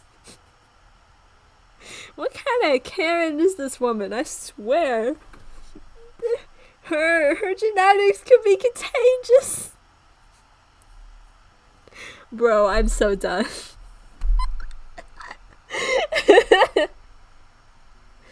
Oh my gosh. She doesn't deserve a job here. She's a health risk, right? Either because they agree with the woman or afraid not to. Almost all the customers not in agreement. Holy, FERN is not sick, nor are any genes contagious. Thank you, Sam. Somebody knows about genetics. At least someone in this story knows about genetics. More than I've said anything in my life. Although he is annoying, I have to give him credit for his bravery. I object to this. Only humans are allowed to work here, correct? The woman demands. Well, yes, was the only reply Sam could give, but FERN is half human, the woman yelled. I had a sudden urge to make a run for it, but Wendy grabs me, whispering, just don't let them know you're scared of them. That's what she said. I look up at her in surprise. But what if they... what if they don't? Wendy asks. I know she's right, but it takes everything in me to stand back where I was and make more coffee. I will call the police if you don't get out of this building right now, Sam yells from behind the counter. I jump. Oh no, not the police. Beep, beep, the sound of the police. Do you see this? The woman yells to some teens who are taking videos with their smartphones. Oh, smartphones. She really is a boomer. Do you see this? This young man is threatening to arrest me for practicing freedom of speech. Every average Twitter user be like, oh my god.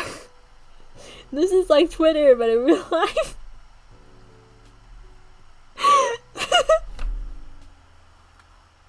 Oh my gosh, this is sending me, bro. This is like Twitter in real life.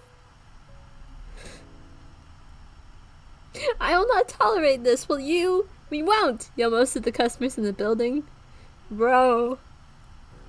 I will call them if you don't leave, ma'am, Sam repeats, more frightened this time.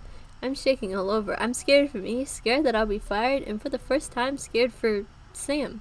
If you make her leave, you'll have to make us leave too, yelled the teen. Yes, almost everyone else agreed. Make us leave too. The woman snickered. This is what she'd wanted all along. Bro, they're gonna have no customers after this. Oh my gosh. I'm calling them now, Sam said, picking up his phone. Only 3 people left the building. And one of them was a small child. Boo! The customers chant. Sam looks flustered as if he's never seen an angry mob before.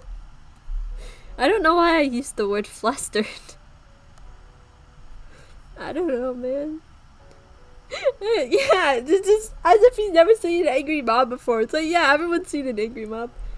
I'm gonna go get Peter, I say, slipping down the hallway, when he doesn't stop me this time. I rap on the boss's door.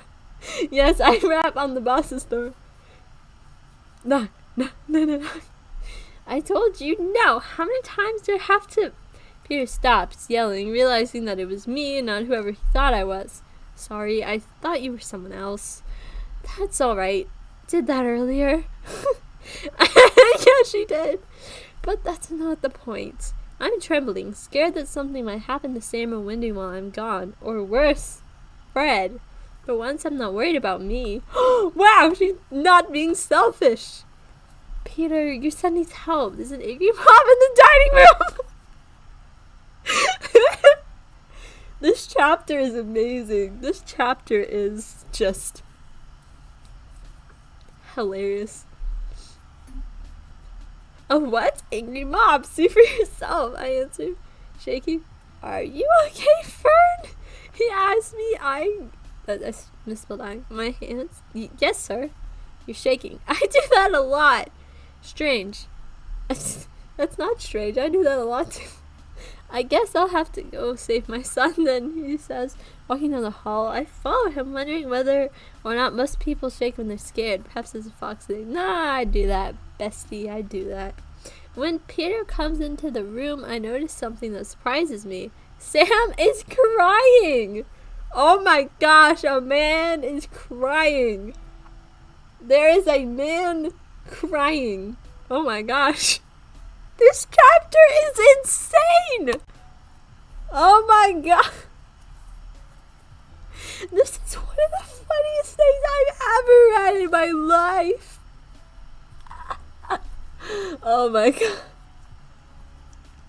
Bro, I can't do this anymore. This is crazy. This is out of pocket. Out of pocket, bro. Wendy welcomes me wordlessly but gives me a short hug. It takes me off guard so I don't do anything in reply. If you send the police here, you'll never hear the last of me. I'm a journalist!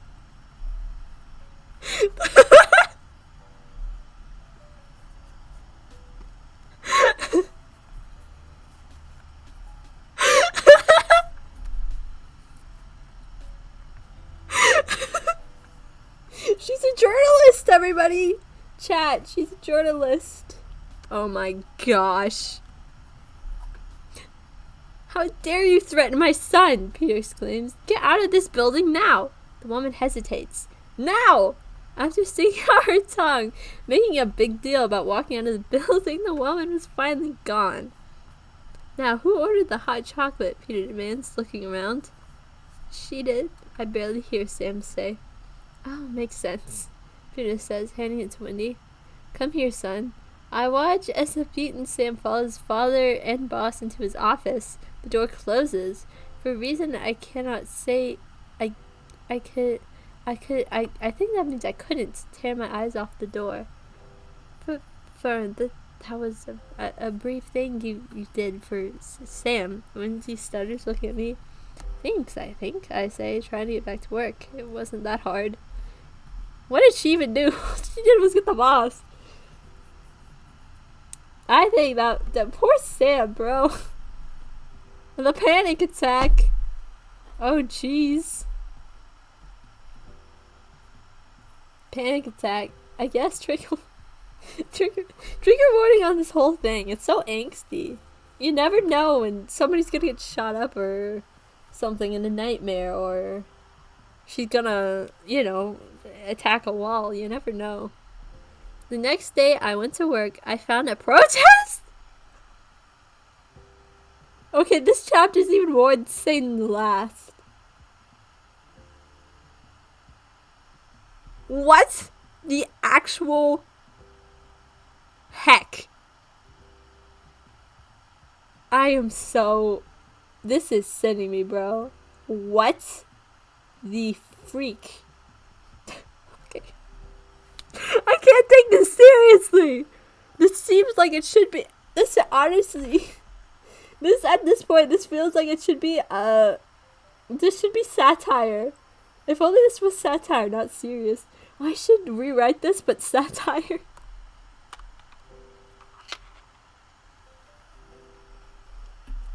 Hello, my name is Fern. My dad was a fox. My mom was a human, and I'm special. Ooh woo. I'm not like other girls. And I have trauma, and my parents died, and I'm emo and depressed, and I have anxiety, and I attack walls for no... And I tried to get a job at a coffee shop, and that was a protest, because everyone hates me. Oh my gosh. This is something else, bro. Okay. Continuing. The next day, I went to work. I found a protest waiting for me. About 50 people, all holding signs saying things like, half humans aren't humans. My pets can't work. And humans are the superior species. My pet can't work. That's not true. That's actually not true. I'm sure a pet... Actually, have you ever heard of a cat cafe? But, like... You know, there are dogs with jobs. I literally watched a show once. The show was called Dogs with Jobs. So, you know, there's like therapy dogs, and there's like the dogs for blind people. You know, the ones that wear the vests and stuff. You know, there are pets that have jobs. You could have your pet be an entertainer. You know. You could give the pet could become a TikTok influencer. Pets can have jobs, but honestly, why would they want them? Because their owners pay for everything. If I was a pet, I could just sleep all day. That would be nice. Also, that's not saying I want to be anybody's pet, okay? Just putting that out there as, just so you know. I was startled and stopped in my tracks. Despite the freezing cold, I felt like waiting there until they left, which I knew they wouldn't until I quit. Remembering the window at the back of the shop, I snuck around, taking a long route to get there, and tried to open the window. It's locked. Locked! I was locked out. I have to face the mob of angry civilians! Why'd you say it like that? I started to shake again. I could have sworn someone's watching me, so I spun around. Nobody's there. Hiya, Fern! Nearly jumping out of my skin, I look up at the window. It's Sam, again. You startled me, I hiss.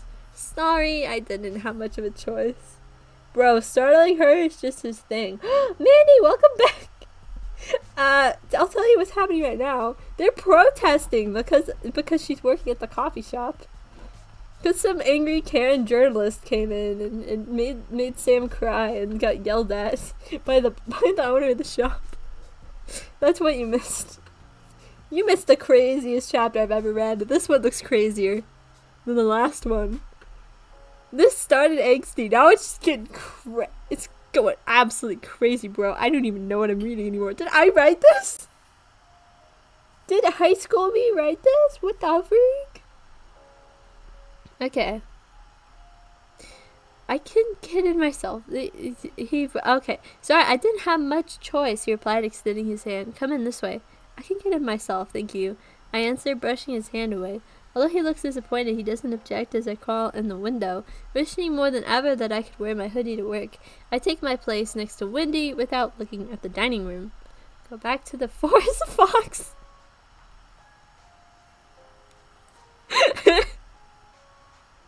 Wow. Go back to the forest fox. When am I gonna get a hate comment like this? My hate comments. Someone called me an uwu cat. I've never had to go back to the forest fox. Okay, if someone does a hate comment that says back to the forest fox, I will pin you and I will say best hate comment. Currently, my favorite hate comment I got was the one that's like, "You're the reason the shampoo has instructions." That was so funny, bro. Anyway. Hate comments are so funny. Okay. Go back to the forest fox. People kept yelling at me. More people came to yell at people than anything else. You know, I bet some TikTok influencer is canceling her on Twitter. She's being cancelled on Twitter and TikTok. And now everyone's coming in and hating on her.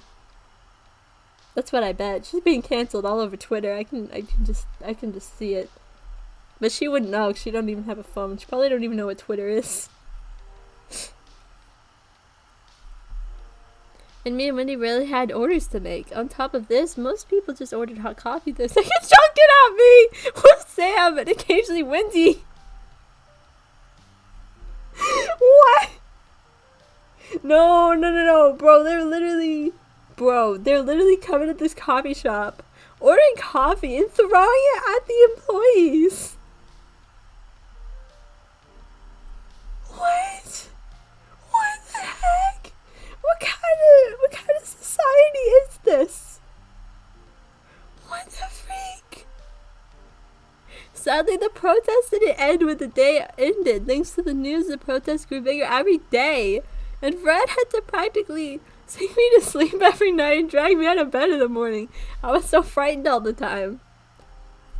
Bro just wanted to work at a coffee shop, boy.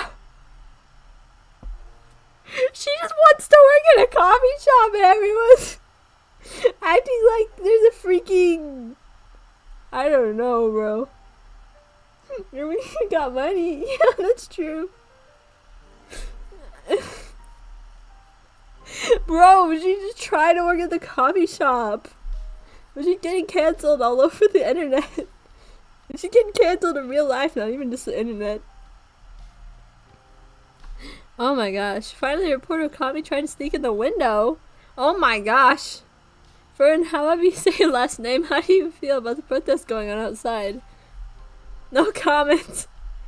That's the right thing to say. I replied, wishing I didn't have to wait for Sam and Winnie to open the window for me. Okay, you intend on quitting? No comment. Does your determination to work at the coffee shop have anything to do with Samuel Habsburg? What? Of course not. I'm shaking all over. Where are you, Sam? Wendy? She should have said no comments. Bro, literally asking if she's working there for sale on the news. Are these this conspiracy theories people coming with on Twitter? I promised a friend I'd do something for him, and I intended to keep that promise. Stop to say no comment. Why'd you start commenting? Was this friend Sam? No, someone else. What did you promise him? I promised him that I'd take a deep breath to keep from having a panic attack. Maybe if I answer her dumb questions, she'll leave me alone. Hopefully, I'd stand up for the misunderstood people like me. There are more of you? Half foxes, no, but more misunderstood, I answer. How do people misunderstand you? Just leave me alone. Oh, alright.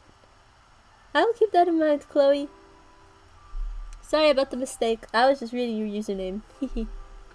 Alright. I don't get to choose what body I'm born into. That's it. I yell, trying not to burst into tears. Oh, hold on. My father's calling me.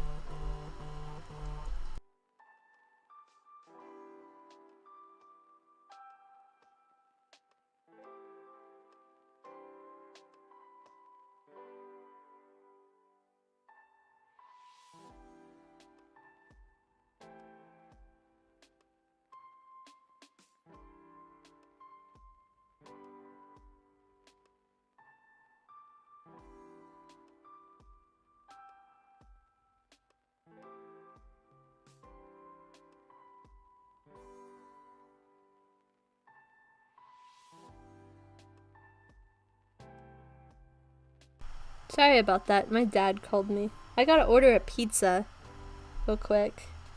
I'll be here though. I don't have much longer. Okay, time to order pizza. Where's my Domino's app at? I kind of rearranged my phone on accident. Or if he decorated it.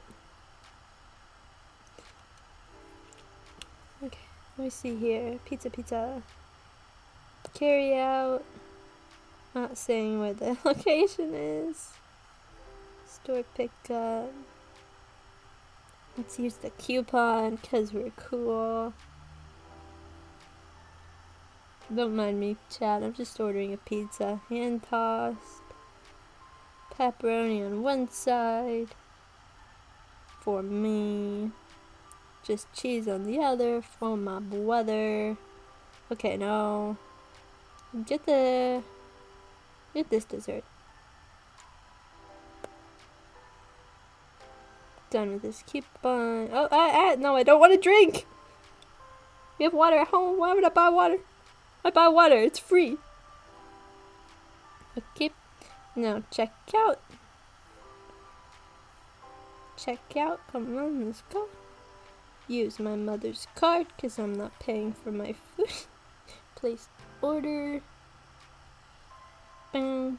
I'm sending my order to the store. Okay, there we go. Now my dad should be able to get the pizza. Yeah, I do. I'm just saying chat. I said chat when no one was here, so. Okay. Apparently not many people wanted to see me read the story. You see, this is the kind of thing I would find entertaining. I find it very entertaining. This is one of the funniest things I've done on stream, honestly.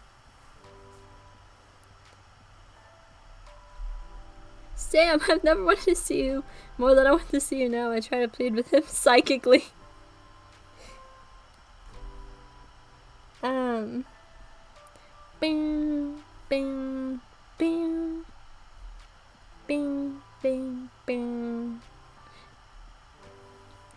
What would you like to say to the people who are misunderstanding you? The reporter asks.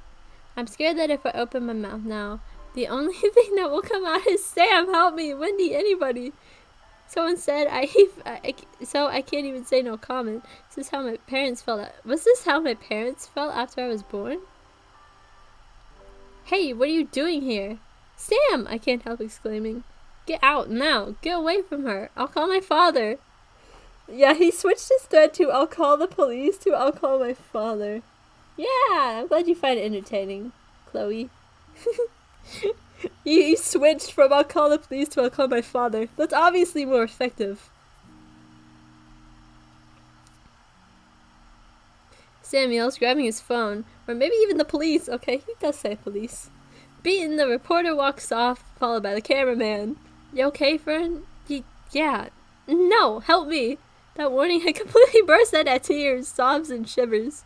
I feel completely embarrassed. They are completely and absolutely terrified. Crumble helplessly against the wall, trying not to scream. Oh, dang. It's having a meltdown. Oh my goodness, FERN. Sam exclaimed helplessly. It's okay, I can call somebody. Who? I wail. I don't know. Mom, maybe she's a doctor.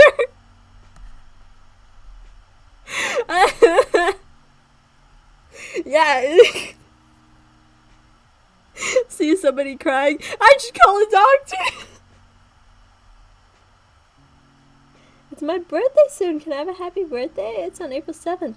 Happy early birthday! I'll be streaming probably on April 7th. Here's the thing. I still need to reschedule that stream because I'm going to see the Mario movie with my friend. But I should be streaming on April 7th. So if you're there, I could say happy birthday. Yeah! Happy early birthday! No, I'll see somebody crying. Maybe I should call my mom. She's a doctor. Bro, this story. This sub-story right here. No, I scream before I can help myself. Don't leave me. Sam climbs out of the window and puts his hand on my shoulder. I wish Fred was here. If he was here, he would tell me something that would make me feel better, warm even. And he'd cuddle in my arms and we'd watch the news or something. But right now all I had was Sam. My illegally adopted child isn't here. No, that's honestly so wholesome. That's honestly so wholesome. I wish I had a legally adopted son. Guys, I should illegally adopt a son. It sounds great. Anyway. FERN and Wendy. You okay? Oh yeah, she just right now all I have is Sam. FERN and Wendy. You okay? Good dad, Sam says. I'm scared, I'm cold, and I think I'm losing my mind. It'll be okay, Sam says. I'm sure it will. I'm so cold, I say, rub my hand on the wall. Why? Wait, it's like winter. Because she was talking about Christmas. Did I forget about Christmas? I know Dad's coming, he'll know what to do. I wish my dad was here. He'd rub his head against me like some domestic cat and tell me that I'm stronger than I think I am. I wish he was right. Yeah. Sam, what happened? Peter asked, peering out the window. I love how she just thinks of him as Peter and not like my boss or something. I told you, all of my characters... Here's like my template character. Is a self-insert. Antisocial shy person. Works at a coffee shop or restaurant. Not necessarily female. I had one that was male and was like this. Boss is either a father figure or a meanie. That's basically my template character. I have a guy like that. I have a guy character like that. I don't know why that's my template character. Oh jeez, I need water but I don't have any. My throat is dying from reading for... How long have I been streaming for? 3.5 hours. Sorry about that, chat. I don't know if y'all still be streaming in about 45 minutes. If you all stop by, but if not, hope you have a good rest of your day. I probably won't because it's almost dinner. But thank you for stopping by, White Farms. Thank you so much. I really appreciate you guys coming by and watching me. I love reading my old cringy stuff. I don't know why. Alright. I don't know. Sim says exasperated. He seems like he's on the verge of tears. She just kind of collapsed. Peter helps me crawl in the window and Sam comes in after me. Wendy doesn't say anything. Yeah, that's kind of her thing. Come here. Hold on, my dad texted me. I did order it.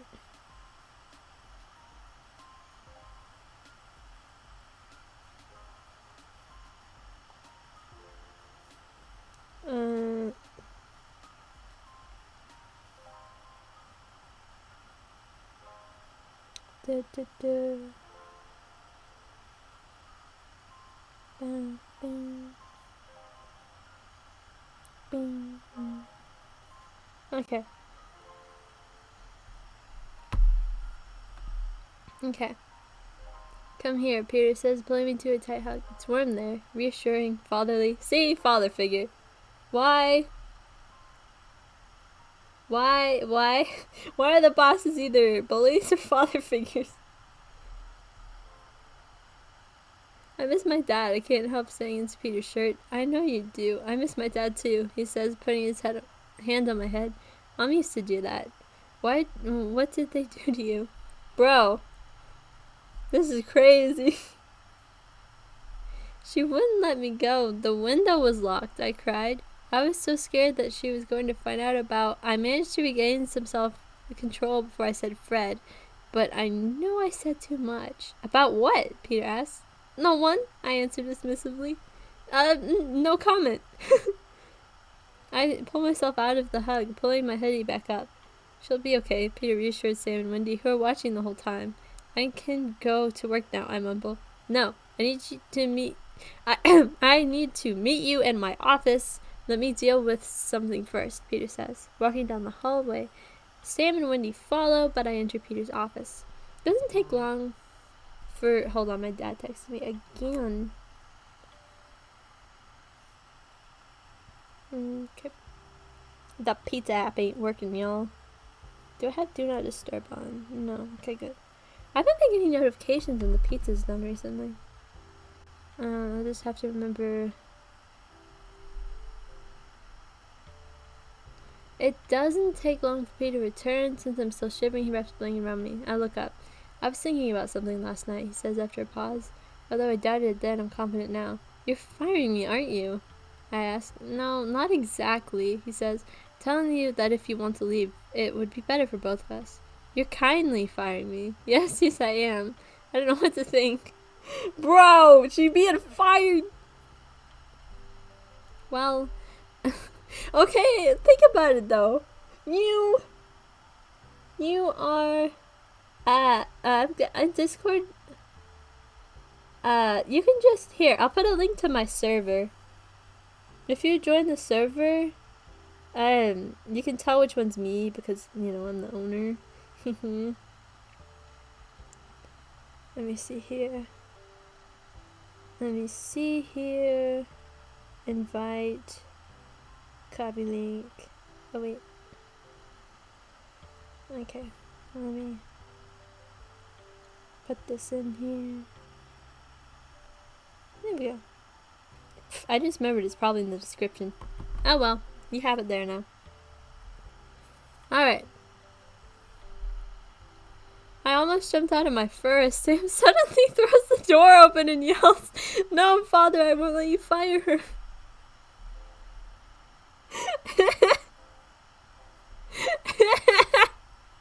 No, but POV, you're a small coffee shop owner. You get this employee who comes to work. She causes a protest, like hundreds of people outside your coffee shop. Like, I would fire her. Like, it's dumb to keep her. She's not. You're gonna go out of business. I almost jumped out of my fur as Sam suddenly throws the door open and yells, "No, father." Oh yeah, I read that already. Because, Peter says, waiting for an answer. Because Sam shifts his weight uncomfortably. I made her a promise. You did, didn't you? Peter sighs. Spit it out. I promised her that she'll have a good experience here, and I intend to keep that promise. There's silence. Sam, you don't have to. I tried to say, but I'm interrupted. This will happen to you anywhere. If you want a job, you have to work at it. And I want to... Sam swallows if it's hard for him to say it. I want to help. I can't do that if you work somewhere else. I want to help you. I look at him. You want people to stop doing this, right? Well, yes, but how do you expect to do that if you keep changing jobs? I want to help, but I can't unless you let me. Please, Dad. This is crazy, bro. I leave it up to FERN, Peter sighs after an awkward silence. I don't like this. I don't like this at all. What would Fred want me to do? He wants me to speak out for us. And what's a better opportunity than a protest? He wanted me to stay and face it for once in my life. All my parents ever did was hide, and that's why I'm here now. I don't want to hide anymore, but I don't think how to do anything but hide. It's the only thing I've done all my life. I want to help you, please. A day will come when you won't have to hide anymore. I hear my mother's voice in my head. And when that day comes, it will be hard. But when you have people like us to rely on, you can't go wrong. Do you really think so? I hear my 12-year-old voice ask. Do you think I'll be able to be just like everyone else? I think you can, I remember my dad saying. but only as long as you let people help you. Hello, Zoe! Hi, hi, hi! I want to help Fred, and Sam wants to help me. He wants to help me help Fred, and myself. I look into his eyes. There are silent pleas in them. I can always leave later.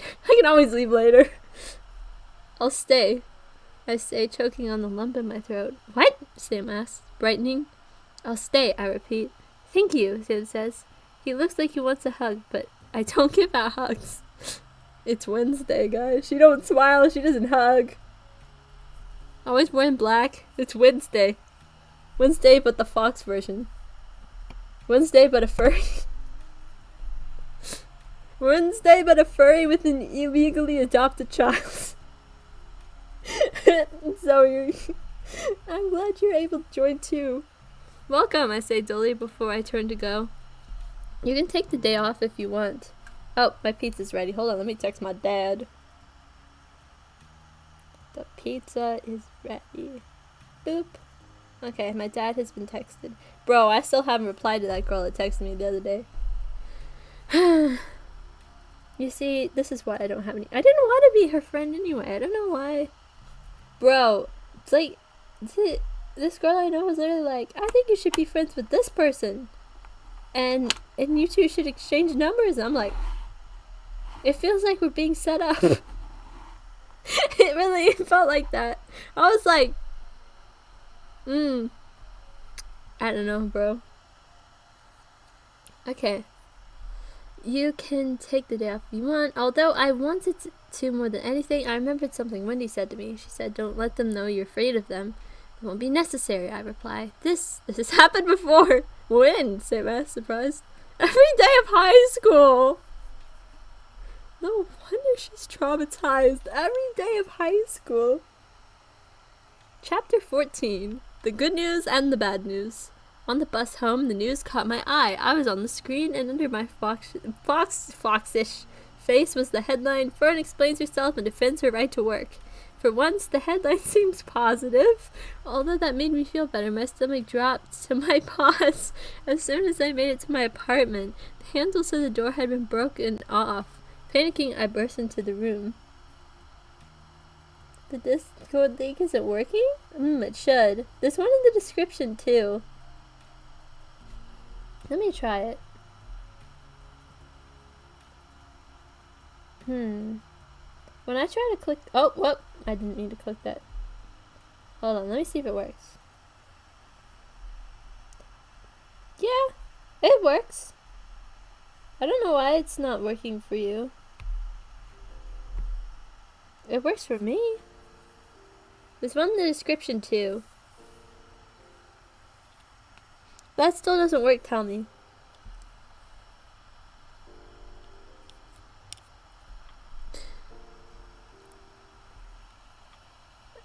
The handle to the door had been broken off. Oh no! Panicking, I burst to the room. Did they find out about her illegally adopted son? FERN! I call. Fred! I said FERN. Fred! Our names look similar, okay? Look. F-E-R. If the E and the R were switched and there was an N instead of a D, it would literally be FERN. Like, our names are like the same. Why am I saying our? This is a completely different FERN than me. Their names are... I call, searching the small apartment for my best friend. Fred, where are you? Surely I'm dreaming. Surely this is just a nightmare. Can I just have your user? I guess. Although I won't accept a friend request if you send me one. I don't accept friend requests. Bing, bing. Bing, bing, bing. Okay.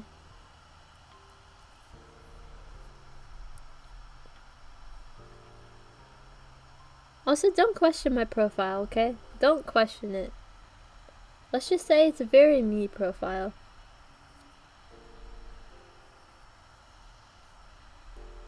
And my fans know what I mean, right, fans? You know what I mean by very me? Fred, I call, searching the small apartment for my best friend. Surely this is a nightmare. Wake up, Fern! I yell at myself. Wake up! But I don't wake up. I'm still standing in my apartment. There's still no Fred. If only I'd taken the day off, then he'd still be here. Fred, where are you? I ask the air. It doesn't reply. I simply curl up on my couch, tears streaming down my face. Suddenly the door bursts open. The blonde woman comes in. Her face is burned.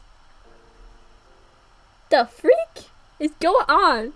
Where's Fred? I demand. Oh, depends on your point of view. What is it with this blonde woman? What happened to your face? I asked. Something, same thing that happened to Fred. I burnt him. You burnt him? Yeah, see for yourself. What the freak? What happened to Fred? The blonde woman holds a body inside the house. It was Fred, but he was burned just like my mother and wow! What the freak? Okay, this better be a dream. This is a dream, okay? This is... Oh my gosh, Moon! Hi! Welcome, welcome! It's okay, you could call me Callisto too, I don't really care. Fred, I exclaimed, bursting in tears. He's not the only one. This is a dream, I'm 90% sure. No, I'm 98% sure, heck. He's not the only one, she said, smiling. What? See for yourself. I look at my door. Wendy's burned all over too and completely still. My parents are... Yeah. If her parents are there, it's a dream. And her parents are in the grave. They've been in there. They probably look like skeletons now. It was a typo? No, it's fine. I knew it was a typo, but I'm just saying, you could call me Callisto too, I don't care. You can call me a lot of things. But not burnt, okay? I'm not burnt, I'm not farm. Get that in your heads, chat, get that in your heads. See for yourself. I look out my door, Wendy's all burned. Okay, I read that already. The parents are there, the pain rushes through me all over again. Yeah, yada yada, disturbing dream. Don't want to read this too much. And I hear a voice, Fern. I turn around, it's Sam. He's covered in burns, but he's still alive. I run over to him. What? I ask, crying. Sorry I couldn't help. He reached out his hand, put it under my chin, but then he went limp. Oh my gosh! Sam, don't go, please. I call. No use, he's oh, dang, he's dead. I wake up with such a start. Yeah, there it is. I told you it was a dream. I fall off the couch. I hadn't meant to fall asleep. Hoping that Fred's disappearance was a dream, I searched for him. But he was... Oh yeah, she curls up on the couch. She fell asleep then, but Fred isn't there still. What was I going to do? Call the police? File a missing persons report? Say what? I was illegally keeping a runaway child at my house and he went missing? He was already missing. I hugged the couch pillow, wishing it was Fred. I had to tell somebody I could trust, somebody like Sam. I tell Sam and Wendy, both of them. I had to. Fred could be in danger of more people knowing what I did than just those two people, two that I know I can trust. I tell them and I tell them tomorrow. Well, today. It works, but I can't talk. Yeah, you have to verify. First, you have to go to #verify.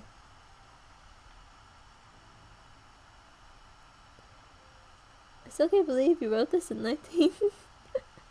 Yeah, I wrote this in 2019. It's very interesting. It's interesting.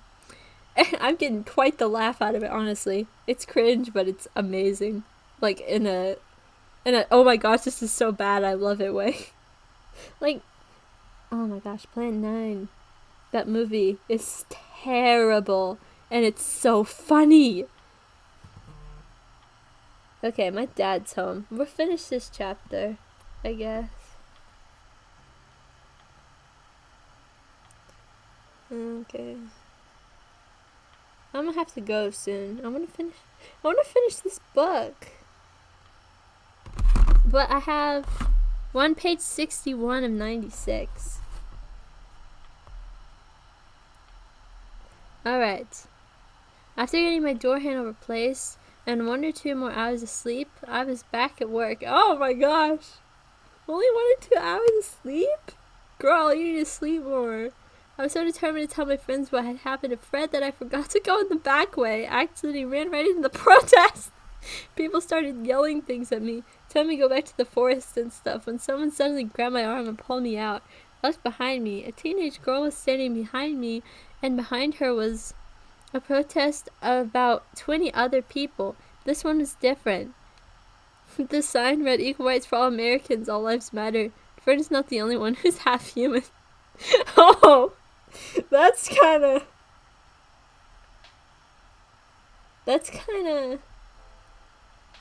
Chloe, you should be able to talk in help desk at least. Even if you're not verified, and I can try to see what the problem is. I can't right now though because I'm streaming.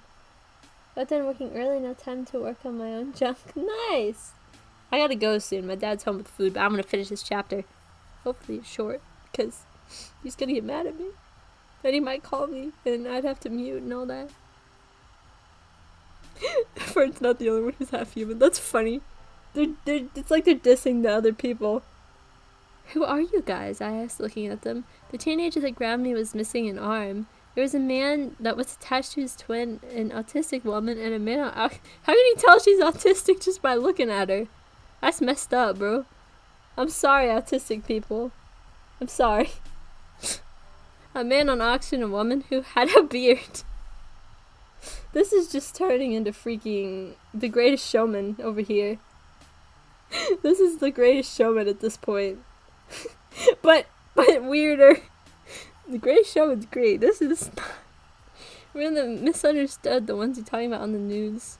Teenager says, "My name's Angela. We're tired of being pushed around and thought it was less than everyone else. We want equal opportunities. Let's go to back to go to work."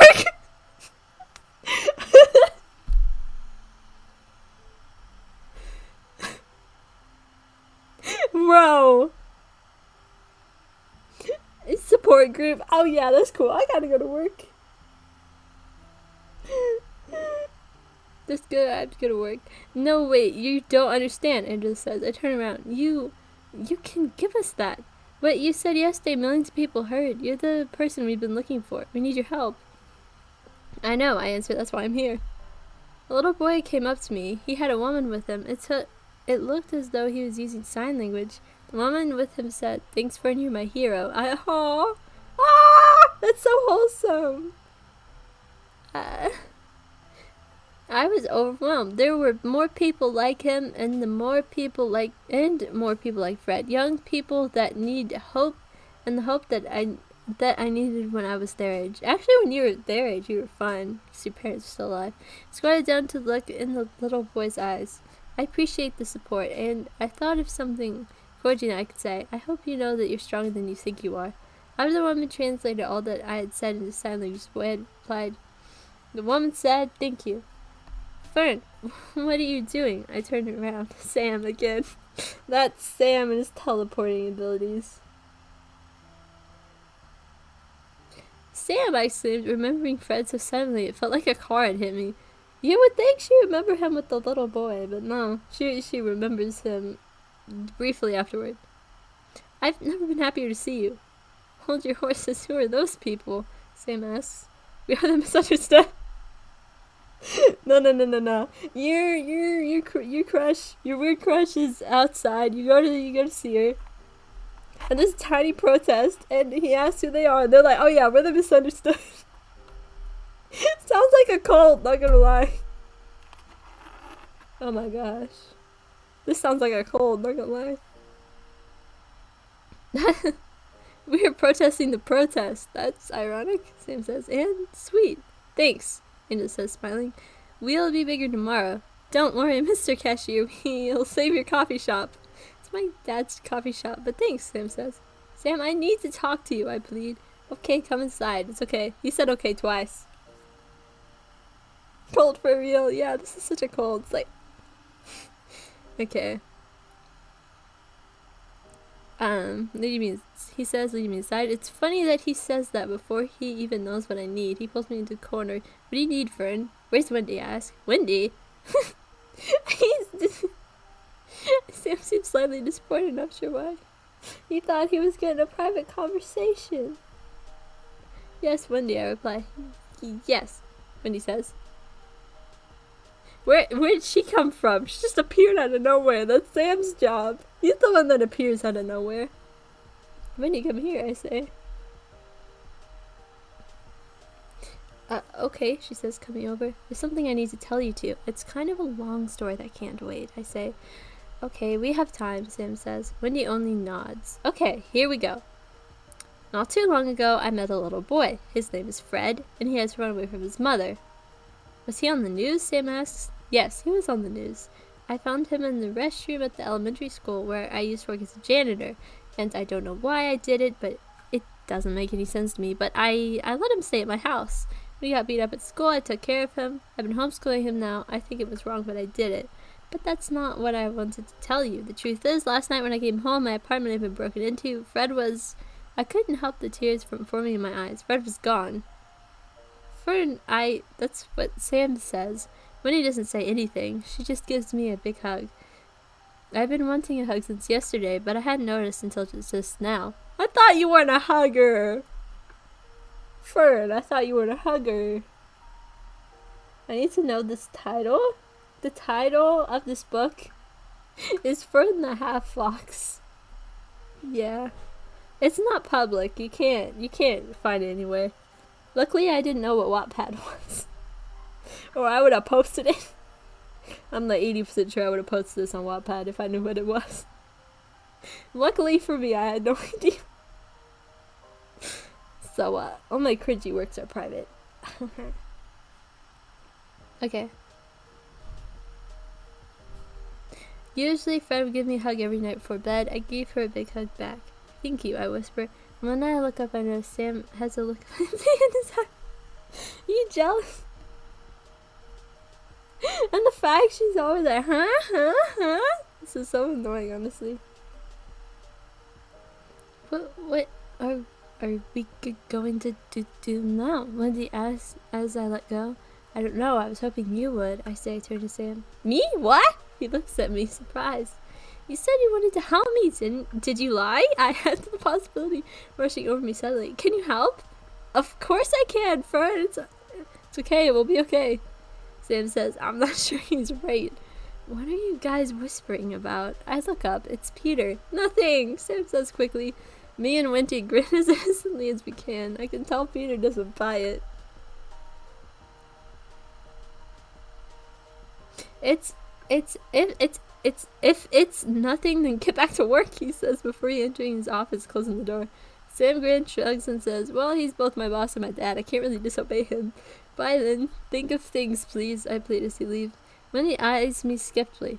What? You would have done the same thing. I'm not talking about Fred. You weren't talking. What then?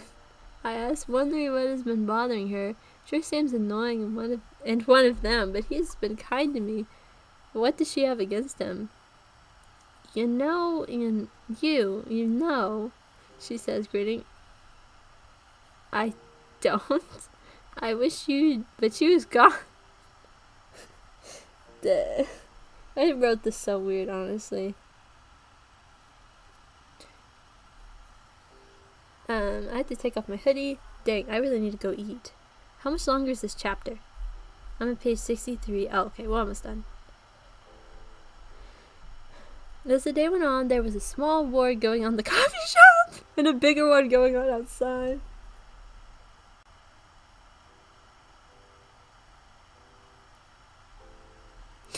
Although my supporters were outnumbered 10-1, they were not afraid to speak up on my behalf.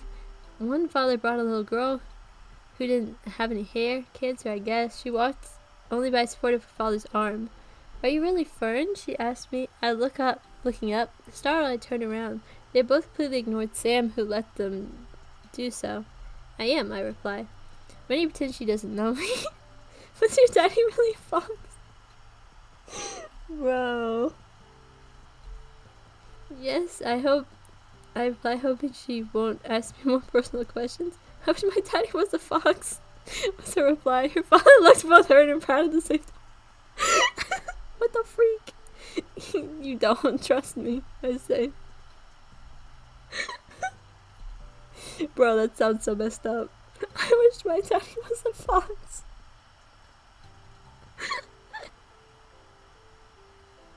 Oh, I do, because if he was, he wouldn't be all alone.